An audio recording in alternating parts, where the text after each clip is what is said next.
Hello students, welcome to Shiny Max. 10ஆம் வகுப்பு பயிற்சி 4.1ல ஃபர்ஸ்ட் கொஸ்டின் பார்க்கலாம். கீழே கொடுக்கப்பட்டவற்றில் எந்த முக்கோணங்கள் வடிவொத்தவை என்பதை சோதிக்கவும். மேலும் எக்ஸின் மதிப்பு காண்க. அதாவது இங்க ரெண்டு முக்கோணம் கொடுத்திருக்காங்க. இது வடிவொத்தவையான்னு கண்டுபிடிக்கணும். வடிவொத்தவையா இருந்துன்னா எக்ஸோட மதிப்பையும் கண்டுபிடிக்கணும். சரிங்களா? First subdivision. முதல்ல இந்த படத்தை இங்க எடுத்து வரைஞ்சுக்கிட்டேன். இங்க ரெண்டு முக்கோணம் இருக்கு. அடுத்து இந்த பெரிய முக்கோணம். முதல்ல இந்த சிறிய முக்கோணத்தை எழுதிக்கலாமா? முக்கோணம் ADE எழுதிக்கிறேன். ADE மற்றும் அடுத்து முக்கோணம் பெரிய முக்கோணம் ABC.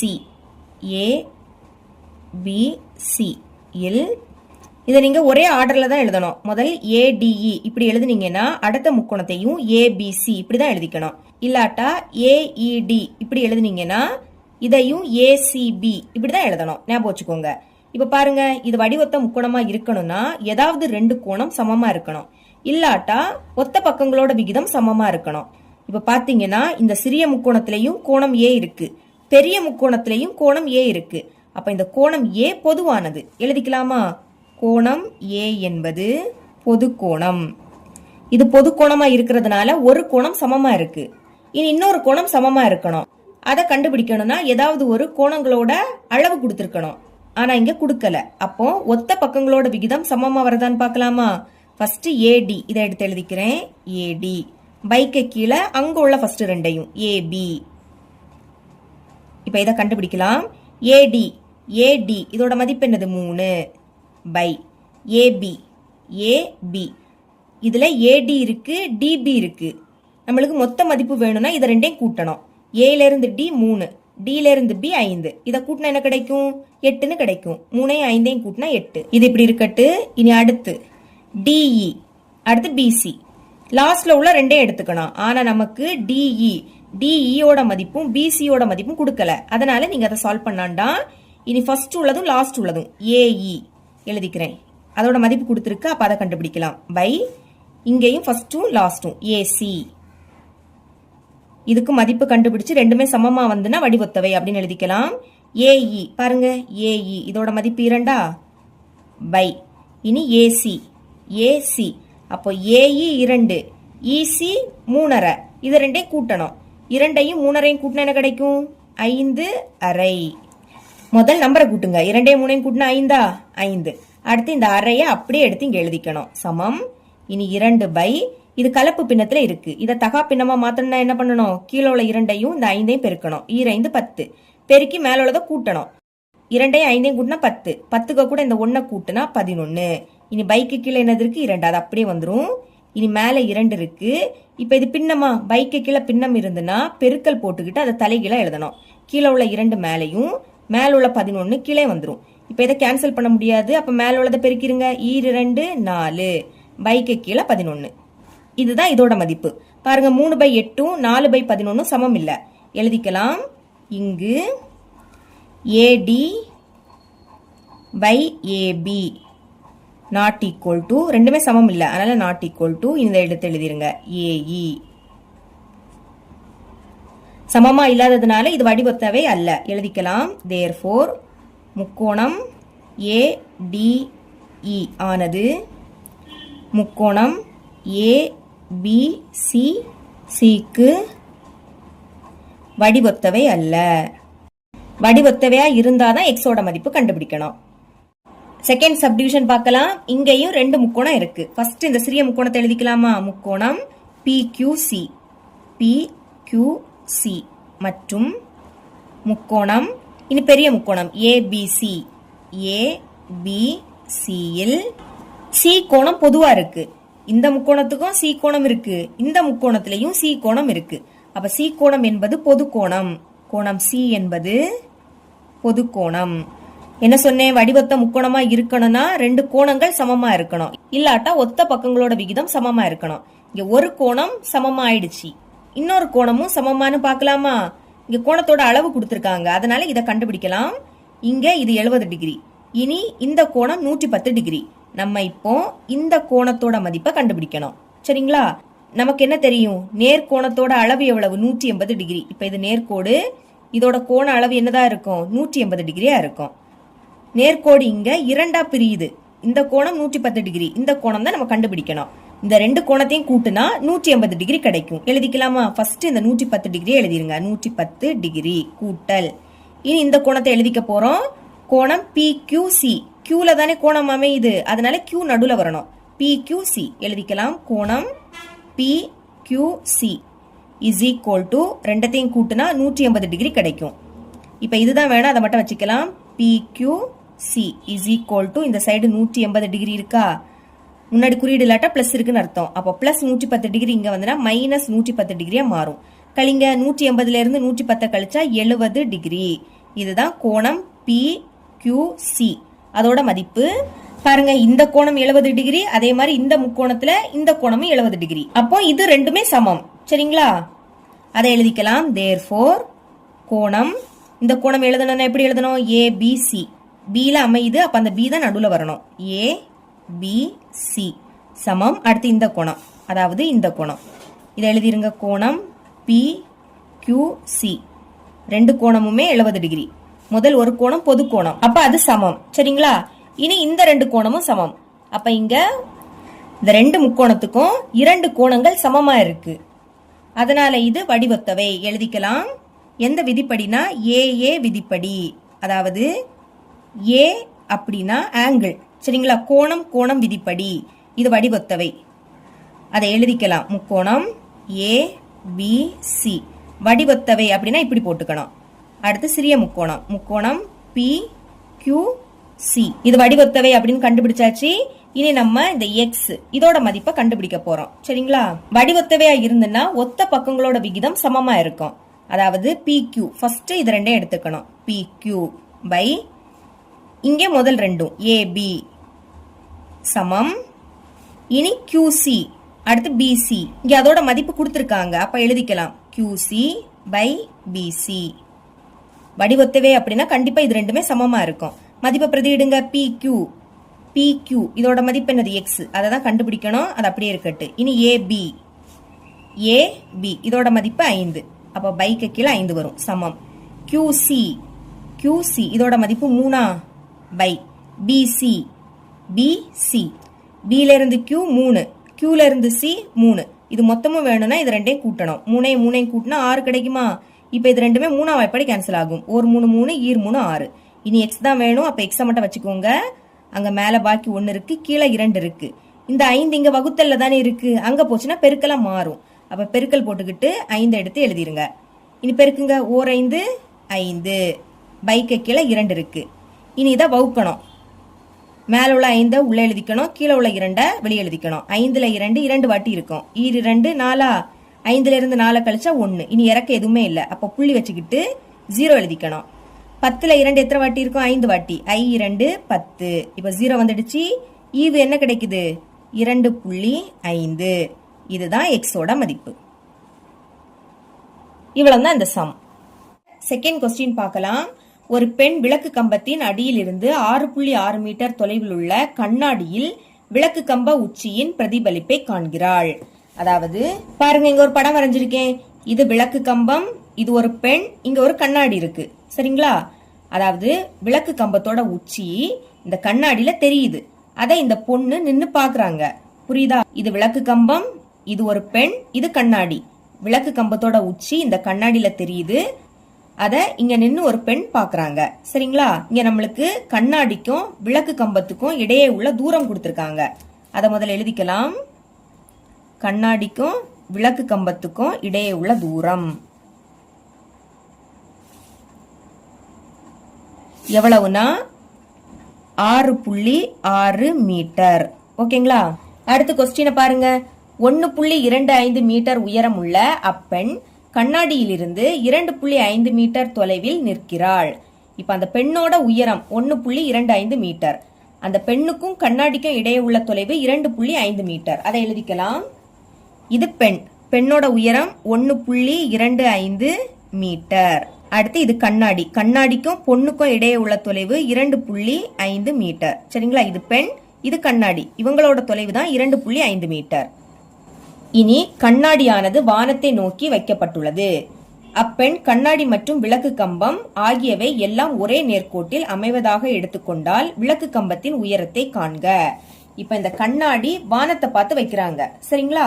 அடுத்து கண்ணாடி, அந்த பெண், அடுத்து விளக்கு கம்பம் எல்லாம் ஒரே நேர்கோட்டுல இருக்கு. அதான் நேர்கோடு வரைஞ்சிருக்கேன். இப்ப என்ன கண்டுபிடிக்கணும்னா விளக்கு கம்பத்தோட உயரம் கண்டுபிடிக்கணும். இதுல இருந்து இது வரைக்கும் இதை நான் எக்ஸ்ன்னு எடுத்துக்க போறேன். எக்ஸோட மதிப்பை தான் நம்ம கண்டுபிடிக்க போறோம். இந்த முக்கோணத்துக்கு நேம் கொடுக்கலாமா? இது ஏ, இது பி, இது சி, அடுத்து இது டி இ. இங்க நம்மளுக்கு 2 முக்கோணம் இருக்கு. இது வடிவத்தவையா இருந்துன்னா ஒத்த பக்கங்களோட விகிதம் சமமா இருக்கும். அதை வச்சு எக்ஸோட மதிப்பை கண்டுபிடிக்கலாம், சரிங்களா? வடிவத்தவையா இருந்துன்னா 2 கோணங்கள் சமமா இருக்கும். ஃபர்ஸ்ட் பி கோணம். இந்த சிறிய முக்கோணத்திலும் பி கோணம் இருக்கு, பெரிய முக்கோணத்துக்கும் பி கோணம் இருக்கு. அப்ப பி கோணம் பொது கோணம். முதல் முக்கோணத்தோட நேம் எழுதிக்கலாமா? சிறிய முக்கோணத்தை முதல்ல எழுதிக்கலாம். முக்கோணம் D B E, D B E. மற்றும் இனி பெரிய முக்கோணம், முக்கோணம் ஏபிசி, ஏபிசியில் ஒரே ஆர்டர்ல தான் எழுதணும். டிபிஇ இப்படி எழுதுனீங்கன்னா பெரிய முக்கோணத்தையும் ஏபிசி இப்படிதான் எழுதணும். இல்லாட்டா டிஇபி இந்த மாதிரி எழுதினா பெரிய முக்கோணத்தையும் ஏசிபி இப்படிதான் எழுதணும். மாத்தி மாத்தி எழுதுனீங்கன்னா ஆன்சர் வராது. இப்ப இந்த பி கோணம் என்னது? பொது கோணம். கோணம் பி என்பது பொது கோணம். வடிவத்தவையா இருந்துன்னா 2 கோணம் சமமா இருக்கணும். இங்க ஒரு கோணம் சமமாயிடுச்சு. இன்னொரு கோணத்தையும் பார்க்கலாமா? பாருங்க, இந்த பெண் நேரா தான் நிக்கிறாங்க. அப்ப இது கண்டிப்பா 90 டிகிரியா தான் இருக்கும். அதே மாதிரி விளக்கு கம்பமும் நேரா தான் இருக்கும். அப்ப இதுவும் என்னது? 90 டிகிரி. இந்த முக்கோணத்துல இந்த கோணம் 90 டிகிரி, பெரிய முக்கோணத்துல இந்த கோணமும் 90 டிகிரி. அப்ப அடுத்த கோணமும் சமமாயிடுச்சு. எழுதிக்கலாமா? இந்த கோணத்தோட நேம் எழுதிக்கலாம். கோணம் டிஇபி. ஈல தான் கோணம் அமையுது. அப்ப இதுதான் நடுவுல வரணும். கோணம் டிஇபி சமம். இனி இந்த கோணம் எழுதிக்கலாம். கோணம் ஏசிபி. கோணம் ஏசிபி ரெண்டுமே 90 டிகிரி. இல்லாட்டா செங்கோணம் அப்படின்னு எழுதிக்கலாம். 2 கோணம் சமமா வந்துடுச்சு. அப்போ இது வடிவத்தவை அப்படின்னு எழுதிடலாமா? எந்த விதிப்படினா ஏ விதிப்படி. ஏனா ஆங்கிள், சரிங்களா? அதாவது கோணம் கோணம் விதிப்படி 2 கோணம் சமமா வந்திருக்கு. அதான். அப்போ முதல் பெரிய முக்கோணத்தோட நேம் எழுதிக்கலாம். முக்கோணம் ஏபிசி. வடிவத்தவை அப்படின்னா இப்படி போட்டுக்கணும். இனி சிறிய முக்கோணம், முக்கோணம் டிபிஇ. இந்த 2 முக்கோணமும் வடிவத்தவையா தான் இருக்கு. அப்ப இதோட ஒத்த பக்கங்களோட விகிதம் சமமா இருக்கும். அதை இனி எழுதிக்கலாமா? ஃபர்ஸ்ட் இது 2 எடுத்துக்கணும். டிபி முதல் உள்ளது. ஆனா டிபி இதோட மதிப்பு இல்ல, அதனால அதை எடுக்காண்டாம். இனி லாஸ்ட் 2 பிஇ அதோட மதிப்பு கொடுத்திருக்கனால அதை எழுதிக்கலாம். பிஇ பைக்கு கீழே இங்க உள்ள லாஸ்ட் 2 பிசி சமம். அடுத்து ஃபர்ஸ்டும் லாஸ்டும் டிஇ எழுதிக்கலாம். டிஇ பைக்கு கீழே இங்க உள்ள ஃபர்ஸ்டும் லாஸ்டும் ஏசி. மதிப்பை பிரதியிடுங்க. பிஇ பிஇயோட மதிப்பு என்னது? 2.5 மீட்டர். அப்ப அதுக்கு பதில் 2.5 எழுதிக்கலாமா? பை இனி பிசி, பில இருந்து சி, இது 6.6 மீட்டர். அப்ப 6.6 எழுதிக்கலாம். சமம். இனி டிஇ, டில இருந்து இ, இது 1.25 மீட்டர். எழுதிருங்க. 1.25 பை ஏசி, ஏல இருந்து சி, இது நம்ம எக்ஸ் எடுத்துக்கிட்டோம். அதோட மதிப்பை தான் கண்டுபிடிக்கணும், சரிங்களா? இனி எக்ஸ மேல கொண்டு போயிடலாமா? எக்ஸ் இது வகுத்தல்ல இருக்கு. அப்ப மேல போயிடுச்சுன்னா பெருக்கல் ஆயிடும். பெருக்கல் போட்டுக்கிட்டு தான் மேல இருக்கிறத எடுத்து எழுதிக்கணும், சரிங்களா? 2.5 சமம். இந்த 6.6 இனி மேல கொண்டு போயிடலாமா? 6.6 இதுவும் வகுத்தல்ல இருக்கு. மேல போயிடுச்சுன்னா பெருக்கல் ஆயிடும். அப்ப பெருக்கல் போட்டுக்கிட்டு தான் 1.25 எழுதிக்கணும். எக்ஸோட மதிப்பு தானே வேணும். அப்ப எக்ஸ மட்டும் வச்சுக்கோங்க. அங்க என்னது இருக்கு? 6.6 பெருக்கல் 1.25. இனி 2.5 இங்க பெருக்கல்ல இருக்கு. இங்க வந்தா வகுத்தல மாறும். அப்ப பைக்கு கீழே தான் 2.5 எழுதிக்கணும். இப்ப இந்த புள்ளியை நீக்க போறோம். அப்ப 10ஆல பெருக்கிருங்க. ஏன்னா ஒரு நம்பர் தள்ளி தானே புள்ளி இருக்கு. அப்ப இங்க ஒரு 0 இருக்கிறதுனால பெருக்கும் போது இந்த புள்ளி ஒரு நம்பர் தள்ளி வெளியே போயிடும். ஞாபகம் வச்சுக்கோங்க. கீழே 10ஆல பெருக்கினீங்கன்னா மேலையும் மறக்காம 10ஆல பெருக்கணும். ஓகே, இப்போ 6.6 அதை அப்படியே இருக்கட்டு. இதை 2 பெருக்குங்க. இங்க ஒரு 0 இருக்கா? அப்போ பெருக்கும் போது இந்த புள்ளி ஒரு நம்பர் தள்ளி இங்க வந்துடும். இந்த புள்ளி 2க்கு அடுத்து போயிடும், சரிங்களா? அப்ப எழுதிருங்க. 1 2 புள்ளி 2க்கு அடுத்து தான் வைக்கணும். அடுத்து 5 பை. அதே மாதிரி இதை 2 பெருக்கலாமா? ஒரு 0 இருக்கு. அப்ப இந்த புள்ளி ஒரு நம்பர் தள்ளி வெளியே போயிடும். புள்ளி லாஸ்ட் இருந்துன்னா அந்த புள்ளி வைக்காண்டா. அப்போ 2 5 நடுவில் உள்ள புள்ளி வெளியே போயிடுச்சு. அதனால புள்ளி வைக்காண்டா. இப்ப இது ரெண்டுமே 5ஆம் வாய்ப்பாடு கேன்சல் ஆகும். 5 25 இந்த புள்ளியை மறந்துருங்க. 12 5 10 12ல இருந்து 10 கழிச்சா பாக்கி 2. இது இப்போ 25. அப்ப 5 25 இனி ஒரு நம்பர் தள்ளி புள்ளி இருக்கு, அப்ப நம்மளும் ஒரு நம்பர் தள்ளி புள்ளி வைக்கணும். மறுபடியும் இது ரெண்டும் 5ஆம் வாய்ப்பாடு கேன்சல் ஆகும். ஒரு 5 5 புள்ளிய மறந்துருங்க. அப்ப 25 5 25 ஒரு நம்பர் தள்ளி புள்ளி இருக்கு. அப்போ ஒரு நம்பர் தள்ளி புள்ளி வச்சிருங்க. புள்ளிக்கு முன்னாடி எதுவும் இல்லாட்டா 0 இருக்குன்னு அர்த்தம். இதுக்கு மேல கேன்சல் பண்ண முடியாது. மேல பாக்கி 6.6 இருக்கு. அடுத்து 0.5 இருக்கு. பைக்கு கீழே 1னா எழுதிக்காண்டாம். இப்ப இதை ரெண்டே பெருக்கிடலாமா? 6.6ஐயும் 0.5ஐயும் பெருக்கலாம். 5 30. அப்ப 0 பாக்கி 3. மறுபடியும் 5 30. 30 33. இங்க ஒரு நம்பர் தள்ளி புள்ளி இருக்கு, இங்கே ஒரு நம்பர் தள்ளி புள்ளி இருக்கு. அதாவது புள்ளிக்கு எடுத்து பாருங்க, புள்ளிக்கு எடுத்து இங்க ஒரு நம்பரா, இங்க ஒரு நம்பர். அப்ப மொத்தமா 2 நம்பர் இருக்கு. அப்ப 2 நம்பர் தள்ளி புள்ளி வைக்கணும். 1 2 2 நம்பர் தள்ளி புள்ளி இங்க வந்துடும். லாஸ்ட் 0னா அந்த 0 வேண்டாம். அப்ப நம்மளோட ஆன்சர் என்னது? 3.3 மீட்டர்.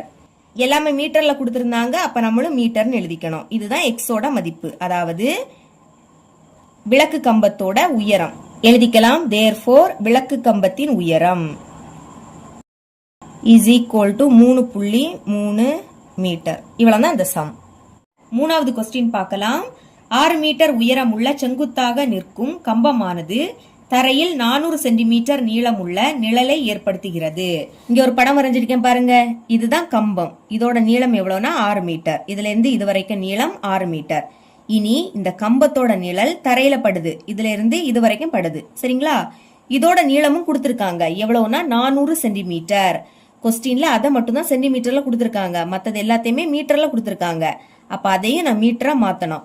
400 சென்டிமீட்டரை மீட்டரா மாத்தணும்னா 100ஆல வகுக்கணும். இப்ப இந்த 0 இந்த 0 கேன்சலா, இந்த 0 இந்த 0 கேன்சல். இனி கேன்சல் பண்ண முடியாது. மேல பாக்கி 4 இருக்கு, கீழே 1ன்னு எழுதிக்காண்டாம். அப்போ 400 சென்டிமீட்டரை மீட்டரா மாத்தின என்ன கிடைக்குது? 4 மீட்டர்னு கிடைக்குது. இதுல இருந்து இது வரைக்கும் எவ்வளவுனா 4 மீட்டர். இனி ஒரு கோபுரமானது 28 மீட்டர் நீளமுள்ள நிழலை ஏற்படுத்துகிறது. அடுத்து ஒரு கோபுரம் இருக்கு. இதுதான் கோபுரம். சரிங்களா? இதோட நிழலும் இதுல இருந்து இதுவரை வருது. இப்போ இதோட நீளமும் கொடுத்திருக்காங்க. எழுதிக்கலாம். எவ்வளவுனா 28 மீட்டர். எழுதிறேன். 28 மீட்டர். மறுபடியும் கொஸ்டினை பாருங்க. கம்பம் மற்றும் கோபுரம் ஒரே நேர்கோட்டில் அமைவதாக கருதி வடிவொத்த தன்மையை பயன்படுத்தி கோபுரத்தின் உயரம் காண்க. இப்ப நமக்கு கம்பம் கோபுரம் ரெண்டுமே ஒரே நேர்கோட்டில தான் அமையுது. அதான் நேர்கோடு வரைஞ்சிருக்கேன். இப்ப என்ன கண்டுபிடிக்கணும்னா கோபுரத்தோட உயரம் கண்டுபிடிக்கணும். இதுல இருந்து இது வரைக்கும். சரிங்களா? இப்போதைக்கு அதை எக்ஸ்ன்னு எடுத்துக்கலாம். இந்த எக்ஸோட மதிப்பை தான் நம்ம கண்டுபிடிக்க போறோம். போன சம் எப்படி சால்வ் பண்ணமோ அதே மாதிரி தான். நேம் கொடுக்கலாமா? இது ஏ, இது பி, இது சி. அடுத்து இது டி, இது இ. முதல்ல இந்த சிறிய முக்கோணத்தை எழுதிக்கலாம். முக்கோணம் டிபிஇ எழுதிருங்க. டிபிஇ. மற்றும் அடுத்து பெரிய முக்கோணம், முக்கோணம் ஏபிசி. ஏபிசியில் நமக்கு கொஸ்டின்ல வடிவொத்த தன்மையை பயன்படுத்தி உயரத்தை கேட்டிருந்தாங்க. பாருங்க, வடிவொத்த தன்மையை பயன்படுத்தி கோபுரத்தின் உயரம் காண்க. வடிவொத்தவையா இருக்கணும்னா 2 கோணங்கள் சமமா இருக்கணும். ஃபர்ஸ்ட் இந்த பி கோணத்தை பாருங்க. இந்த பி கோணம் சிறிய முக்கோணத்திலும் இருக்கு, பெரிய முக்கோணத்துக்கும் இருக்கு. அப்போ இந்த பி கோணம் பொதுவானது. எழுதிக்கலாமா? கோணம் பி என்பது பொதுவானது, இல்லாட்டா பொது கோணம். இது பொது கோணமா இருக்கிறதுனால ஒரு கோணம் நம்மளுக்கு சமமாயிடுச்சு. இனி இன்னொரு கோணமும் சமமாகணும். பாருங்க, இது கம்பம். கம்பம் செங்கோணத்தை தான் உருவாக்கும். ஓகேங்களா? ஏன்னா அது ஸ்ட்ரைட்டா இருக்கும். அதே மாதிரி கோபுரமும் ஸ்ட்ரைட்டா இருக்கும். அப்ப இதுவும் செங்கோணத்தை தான் உருவாக்கும், அதாவது 90 டிகிரி. இதே எழுதிக்கலாம். therefore கோணம் ஈல தான் கோணம் அமையுது. அப்ப இதுதான் சென்டர்ல வரணும். கோணம் டிஇபி இப்படிதான் எழுதிக்கணும். டிஇபி. சரிங்களா? இ தான் சென்டர்ல இருக்கணும், சமம். அதே மாதிரி கோணம் இங்க சில கோணம் அமையுது. அப்ப ஏசிபி. ஏசிபி. சி தான் சென்டர்ல இருக்கணும். ரெண்டுமே என்னது? 90 டிகிரி. இல்லாட்டா செங்கோணம் அப்படின்னு எழுதிருங்க. இப்ப அடுத்ததும் ஒரு கோணம் சமமாயிடுச்சு. மொத்தமா 2 கோணம் சமமா இருக்கு. அப்ப இது என்னது? வடிவொத்தவை. எந்த விதிப்படினா ஏஏ விதிப்படி. ஃபர்ஸ்ட் பெரிய முக்கோணத்தை எழுதிக்கணும். முக்கோணம் ஏபிசி. வடிவொத்தவை அப்படின்னா இப்படி போட்டுக்கணும். இனி சிறிய முக்கோணம், முக்கோணம் டிபிஇ. இப்ப இது வடிவொத்தவை அப்படின்னு சொல்லிட்டோம். அப்போ இதோட ஒத்த பக்கங்களோட விகிதமும் சமமா இருக்கும். ஃபர்ஸ்ட் டிபி பாருங்க, டிபி இதோட மதிப்பு கொடுக்கல. அப்ப அதை எடுத்துக்க கூடாது. இனி லாஸ்ட் உள்ள இது ரெண்டே எடுத்துக்கோங்க. பிஇ பிஇ பைக்கு கீழே இங்க இருக்கக்கூடிய லாஸ்ட் ரெண்டும் பிசி பிசி சமம். இனி ஃபர்ஸ்டும் லாஸ்டும் டிஇ டிஇ பைக்கு கீழே இங்கே ஃபர்ஸ்டும் லாஸ்டும் ஏசி ஏசி மதிப்பை பிரதியிடுங்க. பிஇ பில இருந்து இ இது எவ்வளவுனா 4 மீட்டர். அப்ப அதுக்கு பதில் 4ன்னு எழுதிக்கலாம். பை இனி பிசி பில இருந்து சி மொத்த நீளம் எவ்வளவு 28 மீட்டர். அப்ப 28ன்னு எழுதிருங்க சமம். இனி டிஇ டிஇ இது 6 மீட்டர் 6ன்னு எழுதிக்கலாம். பை ஏசி ஏல இருந்து சி இதை எக்ஸ்ன்னு எடுத்துக்கிட்டோம். அதை தான் கண்டுபிடிக்கணும். சரிங்களா? இனி இந்த எக்ஸை மேல கொண்டு போயிடலாமா? ஃபர்ஸ்ட் எக்ஸை எழுதிக்கலாம். இது வகுத்தல்ல இருக்கு. அப்ப அது மேல போயிடுச்சுன்னா பெருக்கல் ஆயிடும். பெருக்கல் போட்டுக்கிட்டு தான் அந்த 4 எழுதிக்கணும். ஞாபகம் வச்சுக்கோங்க. இனி இந்த 28ஐயும் மேல கொண்டு போயிடலாம். 28. இப்ப இதுவும் வகுத்தல்ல இருக்கு. அங்க போச்சுன்னா பெருக்கல் ஆயிடும். அப்ப பெருக்கல் போட்டுக்கிட்டு மேல இருக்கிற 6 எடுத்து எழுதிருங்க. இப்ப எக்ஸ் தானே வேணும். எக்ஸை மட்டும் இங்க வச்சுக்கலாம். அங்க என்னது இருக்கு? 28 பெருக்கல் 6. இப்போ இந்த 4 பெருக்கல்ல இருக்கு. இங்க வந்துன்னா வகுத்தலா மாறும். அப்ப பைக்கு கீழே 4 எடுத்து எழுதிருங்க. இப்ப இது ரெண்டுமே 4 வாய்ப்படி கேன்சல் ஆகும். 1 4 4 7 4 28. இதுக்கு மேல கேன்சல் பண்ண முடியாது. அப்ப மேல உள்ளதை பெருக்கிருங்க. 7 6 42. பைக்கு கீழே 1ன்னு எழுதிக்காண்டா. எல்லாமே மீட்டர்ல கொடுத்திருந்தாங்க.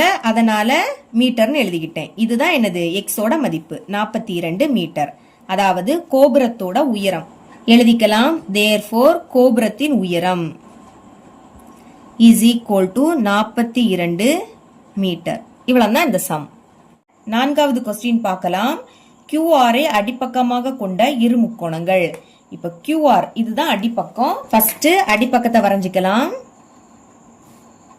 இப்ப இதுக்கு நேம் கொடுக்கலாம். இது Q இது R. இந்த பக்கத்தை அடிப்பக்கமா கொண்டு 2 முக்கோணம் நம்ம வரைஞ்சிக்க போறோம். ஃபர்ஸ்ட் முக்கோணம் வரைஞ்சிக்கலாம். இங்க வரைஞ்சிக்கிறேன். முதல் முக்கோணம் வரைஞ்சாச்சு. இனி 2வது முக்கோணம் வரைஞ்சிக்கலாமா?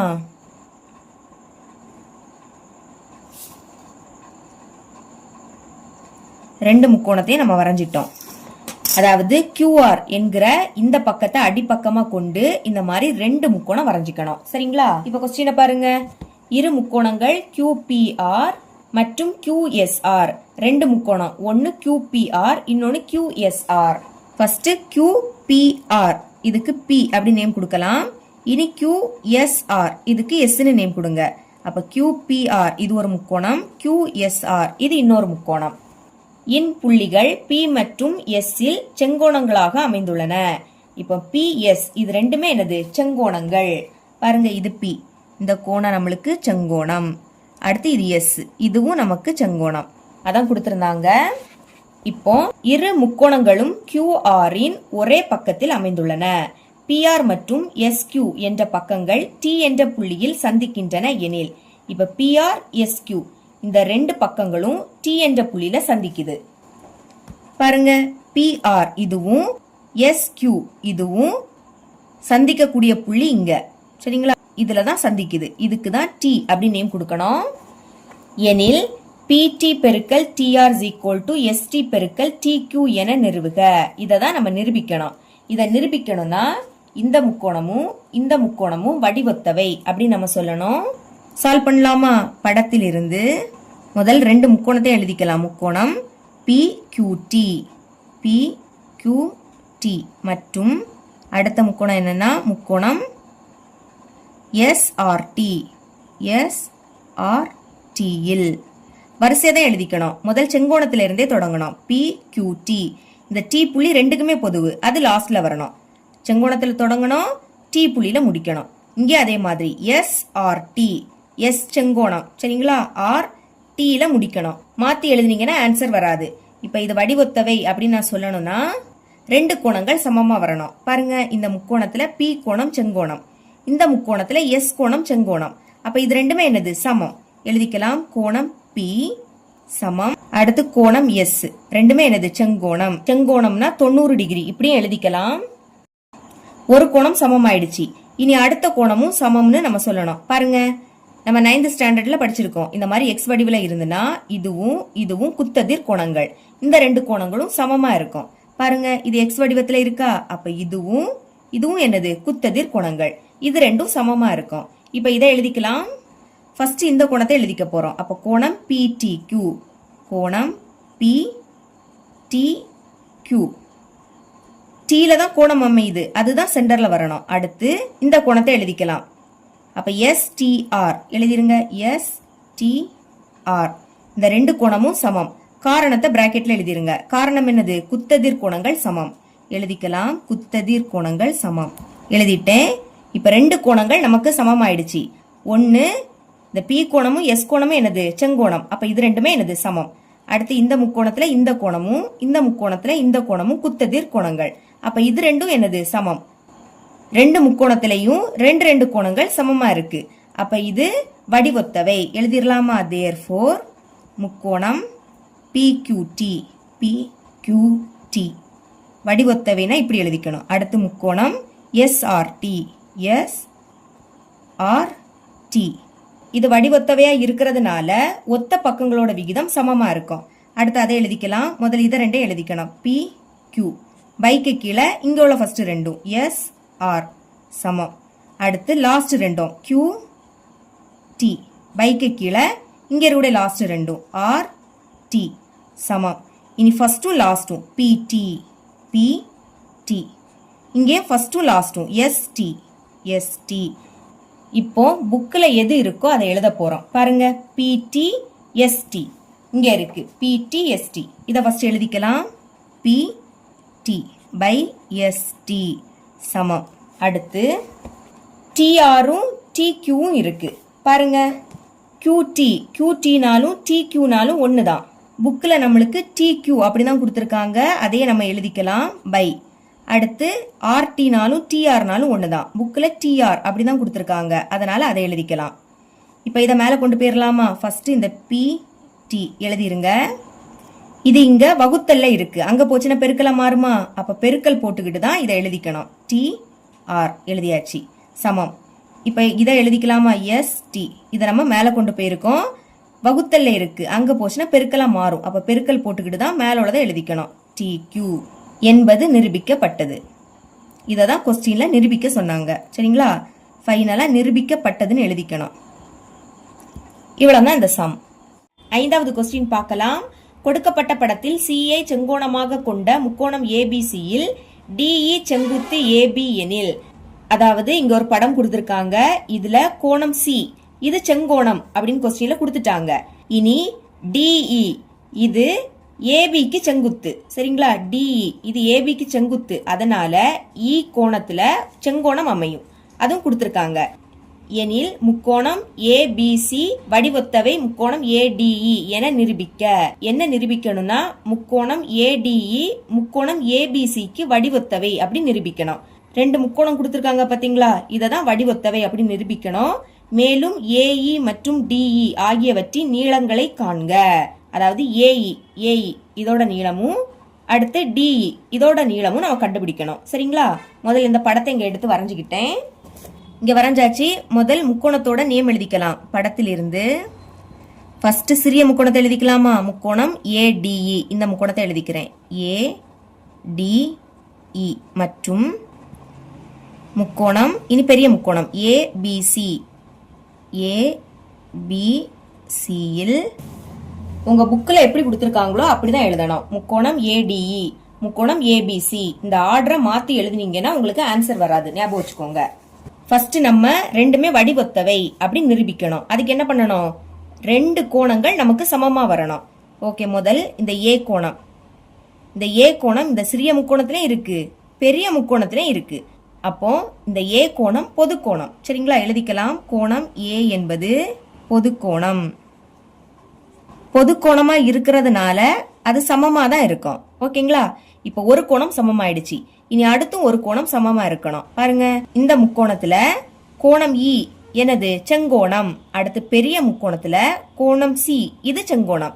அப்போ இந்த ரெண்டு கோணமும் என்னது? சமம். எழுதிக்கலாமா? கோணம் இ எழுதிக்கிறேன். கோணம் இ சமம். இனி கோணம் சி. கோணம் சி ரெண்டுமே செங்கோணம். செங்கோணம்னா 90 டிகிரி இப்படி எழுதிக்கணும். பாருங்க, ரெண்டு கோணம் நம்மளுக்கு சமமாயிடுச்சு. அப்ப இது என்னது? வடிவொத்தவை. எந்த விதிப்படினா ஏ ஏ விதிப்படி. தேர்ஃபோர் ஃபர்ஸ்ட் பெரிய முக்கோணத்தை எழுதிக்கணும். முக்கோணம் ஏ பி சி வடிவொத்தவைனா இப்படி போட்டுக்கணும். அடுத்து சிறிய முக்கோணம், முக்கோணம் ஏ டி இ. நிரூபிக்க கேட்குறாங்க, என்பது நிரூபிக்கப்பட்டது அப்படின்னு எழுதிருங்க. இப்போ இது வடிவொத்தவை. அப்போ ஒத்த பக்கங்களோட விகிதம் சமமா இருக்கும். இப்போ ஒத்த பக்கங்களோட விகிதம் எழுதிக்கலாமா? முதல் ஏபி, இதை ரெண்டே எடுத்துக்கணும். ஏபி, அப்புறம் பைக்கு கீழே இங்க உள்ள ஃபர்ஸ்ட் ரெண்டும் ஏ டி சமம். இனி லாஸ்ட் உள்ள இது ரெண்டும் பிசி, பைக்கு கீழே இங்க உள்ள லாஸ்ட் ரெண்டும் டிஇ சமம். இனி ஃபர்ஸ்டும் லாஸ்டும் ஏசி, பைக்கு கீழே இங்க உள்ள ஃபர்ஸ்டும் லாஸ்டும் ஏஇ. இதுல மதிப்பை பிரதியிடணும். முதல் ஏபி பாருங்க, ஏல இருந்து பி, அதோட மதிப்பு நமக்கு தெரியாது. ஃபர்ஸ்ட் அதை கண்டுபிடிக்க போறோம். இந்த பெரிய முக்கோணம் செங்கோண முக்கோணம், அதனால பிதாகரஸ் தேற்றத்தை பயன்படுத்தி ஏபியோட மதிப்பை கண்டுபிடிக்கலாம். எழுதிக்கிறேன். பிதாகரஸ் தேற்றத்தின் படி, பிதாகரஸ் தேற்றம்னா என்னது? கர்ணத்தோட வர்க்கம் மத்த ரெண்டு பக்கங்களோட வர்க்கங்களோட கூடுதலுக்கு சமம். இப்ப கர்ணம் எதுன்னு கண்டுபிடிக்கலாமா? இதுதான் செங்கோணம். செங்கோணத்துக்கு எதிரில் இருக்கக்கூடிய ஏபி, இதுதான் கர்ணம். கர்ணத்தோட வர்க்கம், கர்ணம்னா ஏபி, வர்க்கம், அதனால அடுக்குல 2. இப்ப இது எதற்கு சமமா இருக்கும்னா மத்த ரெண்டு பக்கங்களோட வர்க்கங்களோட கூடுதலுக்கு சமம். ஏசி இது ஒரு பக்கம், அடுத்து பிசி இது இன்னொரு பக்கம். எழுதிக்கலாம். ஏசி அடுக்குல 2 பிளஸ் இனி பிசி மத்த 2 பக்கங்கள். அந்த பக்கங்கள் எழுதியாச்சு. வர்க்கங்களோட கூடுதலுக்கு சமம், அதனால அடுக்குல 2 எழுதிக்கணும். கூடுதல் சென்டர்ல பிளஸ் வரும். இந்த மாதிரி தான் எழுதிக்கணும். நம்ம ஏபி அதோட மதிப்பு தான் கண்டுபிடிக்கணும். அது இருக்கட்டு. இனி ஏசி, ஏசி இதோட மொத்த மதிப்பு வேணும்னா 3ஐயும் 2ஐயும் கூட்டணும். கூட்டினா என்ன கிடைக்கும்? 5. அடுத்து இந்த ஸ்கொயர் எடுத்து எழுதிக்கலாம். பிளஸ் இனி பிசி, பில இருந்து சி 12 எழுதிருங்க. இப்போ இந்த ஸ்கொயர் எழுதிருங்க. பாருங்க 5 ஸ்கொயர், 5 ஸ்கொயரோட மதிப்பு என்னது? 25. அடுக்குல 2னா 5ஐ 2 வாட்டி எழுதி பெருக்கணும். இங்க அடுக்குல 2, அப்ப 12 2 வாட்டி எழுதி பெருக்குனா 144ன்னு கிடைக்கும். இப்ப இது ரெண்டையும் கூட்டுங்க. 25ஐயும் 144ஐயும் கூட்டினா 169ன்னு கிடைக்கும். இனி 169 எப்படி எழுதலாம்? 13 ஸ்கொயர்னு எழுதிக்கலாம். 13 2 வாட்டி எழுதி பெருக்குனா 169 தான் கிடைக்கும். இது ஏபி ஸ்கொயரோட மதிப்பு. நமக்கு என்ன வேணும்? ஏபியோட மதிப்பு தானே வேணும். பாருங்க அடுக்கு சமமா இருக்கு. இங்கே 2 இங்கே 2, அடுக்கு சமமா இருந்தனா அடிமானம் சமமா இருக்கும். அப்ப ஏபி இஸ் ஈக்குவல் டு 13. அடுக்க விட்டுக்கிட்டு எழுதிருங்க. இப்ப ஏபியோட மதிப்பை கண்டுபிடிச்சிட்டோமா? இப்ப நம்ம இதுல மதிப்பை பிரதியிட போறோம். ஃபர்ஸ்ட் ஏபி, ஏபியோட மதிப்பு என்னது? 13. அப்ப அதுக்கு பதில் 13 பை இனி ஏடி, ஏடி இதோட மதிப்பு என்னது? 3 எழுதிக்கலாம். 3 சமம். இப்போ பிசி, பில இருந்து சி 12 அதை எழுதிக்கலாம். பிசிக்கு பதில் 12 பை டிஇ, டிஇ அதான் கண்டுபிடிக்கணும். அது அப்படியே இருக்கட்டு. டிஇ சமம் ஏசி, ஏல இருந்து சி, அப்போ 3ஐயும் 2ஐயும் கூட்டணும். கூட்டினா என்ன கிடைக்கும்? 5 பை ஏஇ, அதுவும் தெரியாது, அதை தான் கண்டுபிடிக்கணும். சரிங்களா? அது அப்படியே இருக்கட்டு. ஃபர்ஸ்ட் என்ன பண்ண போறேன்னா இதை ரெண்டையும் எடுத்து டிஇ இதோட மதிப்பை கண்டுபிடிக்க போறேன். அப்ப ரெண்டையும் எழுதிக்கலாமா? 13 by 3 is equal to 12 by DE. இப்போ இதை மேலே கொண்டு போயிடலாம். முதல்ல இந்த 13 எடுத்து எழுதிருங்க. இது வகுத்தல் இருக்கு, அங்க போச்சுன்னா பெருக்கல மாறுமா? அப்ப பெருக்கல் போட்டுட்டு தான் டிஇயை எழுதிக்கணும். இங்க 12 இருக்கு, இதையும் மேலே கொண்டு போயிடலாம். வகுத்தல் இருக்கு, இங்க வந்து பெருக்கலா மாறும். ஓகே, டிஇ தானே வேணும், அதை மட்டும் இங்க வச்சுக்கலாம். 12ஐயும் 3ஐயும் பெருக்குனா 36. இந்த 13 பெருக்கல்ல இருக்கு, இங்க வந்து வகுத்தலா மாறும். அப்ப பைக்கு கீழே 13 எழுதிருங்க. இதுக்கு மேல இதை சுருக்க முடியாது. அப்ப இதுதான் என்னது? இதோட ஆன்சர். இனி ஃபர்ஸ்டும் லாஸ்டையும் எடுத்து ஏஇயோட மதிப்பை கண்டுபிடிக்கலாம். முதல் உள்ளதை எழுதிருங்க. 13 பை 3 இஸ் ஈக்குவல் டு, இனி லாஸ்ட் உள்ளதை எழுதிக்கணும். 5 பை ஏஇ. இதை மேல கொண்டு போயிடலாம். முதல் 13 எழுதிருங்க. இது வகுத்தல் இருக்கு, இங்க வந்து பெருக்கலா மாறும். பெருக்கல் போட்டுக்கிட்டு ஏஇன்னு எழுதிக்கணும். இங்க 5 இருக்கு, இந்த 3 வகுத்தல் இருக்கு, அங்க போச்சுன்னா பெருக்கல். ஏஇ தானே வேணும், அதை மட்டும் இங்க வச்சுக்கலாம். பெருக்குங்க. 3 15. இனி இந்த 13 பெருக்கல் இருக்கு, இங்க வந்து வகுத்தலா மாறும். அப்ப பைக்கு கீழே 13 எழுதிக்கணும். இதுதான் இதோட ஆன்சர். ஓகேங்களா? கொஸ்டின்ல கேட்ட ரெண்டையும் கண்டுபிடிச்சிட்டோம். ஃபைனலா தீர்வுகள் இப்படி எழுதி 2 மதிப்பை எழுதிக்கலாமா? ஏஇ அதோட மதிப்பு 15/13, கமா. அடுத்து டிஇ, இதோட மதிப்பு 36/13, 36/13. இவ்வளவு தான் இந்த சம்.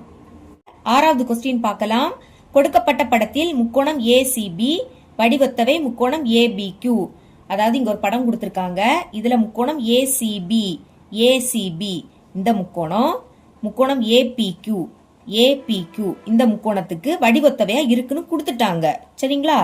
கொடுத்துக்கிட்டு PC is equal to 8 centimetre, PC இது 8 centimetre, PQ is equal to 4 centimetre, PQ இது நமக்கு 4 சென்டிமீட்டர். இனி PA is equal to 6.5 centimetre, PA இது 6.5 சென்டிமீட்டர் மற்றும் AB is equal to 2.8 centimetre, AB இது 2.8 சென்டிமீட்டர். எனில் சிஏ மற்றும் ஏக்யூவின் மதிப்பை காண்க. சிஏ இதோட மதிப்பும் ஏக்யூ இதோட மதிப்பும் கண்டுபிடிக்கணும். சரிங்களா? முதல் தந்திருக்க படத்தை அப்படி இங்க எடுத்து வரைஞ்சுக்கிட்டேன்.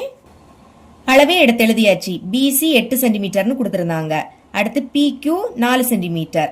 இனி பிஏ 6.5 சென்டிமீட்டர், ஏபி 2.8 சென்டிமீட்டர். என்ன கண்டுபிடிக்கணும்னா சிஏ இதோட மதிப்பும் ஏக்யூ இதோட மதிப்பும் கண்டுபிடிக்கணும். சரிங்களா? கொஸ்டின்ல நம்மளுக்கு 2 முக்கோணமும் வடிவொத்தவை அப்படின்னு கொடுத்துட்டாங்க. அதனால தரவு அப்படின்னு எழுதி தந்திருக்கதை எடுத்து எழுதியாச்சு. இப்ப இது வடிவொத்தவை. அப்போ ஒத்த பக்கங்களோட விகிதம் சமமா இருக்கும். எழுதிக்கலாமா? முதல் ஏசி பைக்கு கீழே இங்க உள்ள ஃபர்ஸ்ட் ரெண்டும் ஏபி சமம். இனி லாஸ்ட் உள்ள இது ரெண்டும் சிபி பைக்கு கீழே இங்க உள்ள லாஸ்ட் ரெண்டும் பிக்யூ சமம். இனி ஃபர்ஸ்டும் லாஸ்டும் ஏபி பைக்கு கீழே இங்க உள்ள ஃபர்ஸ்டும் லாஸ்டும் ஏக்யூ. மதிப்பை பிரதியிடலாம்.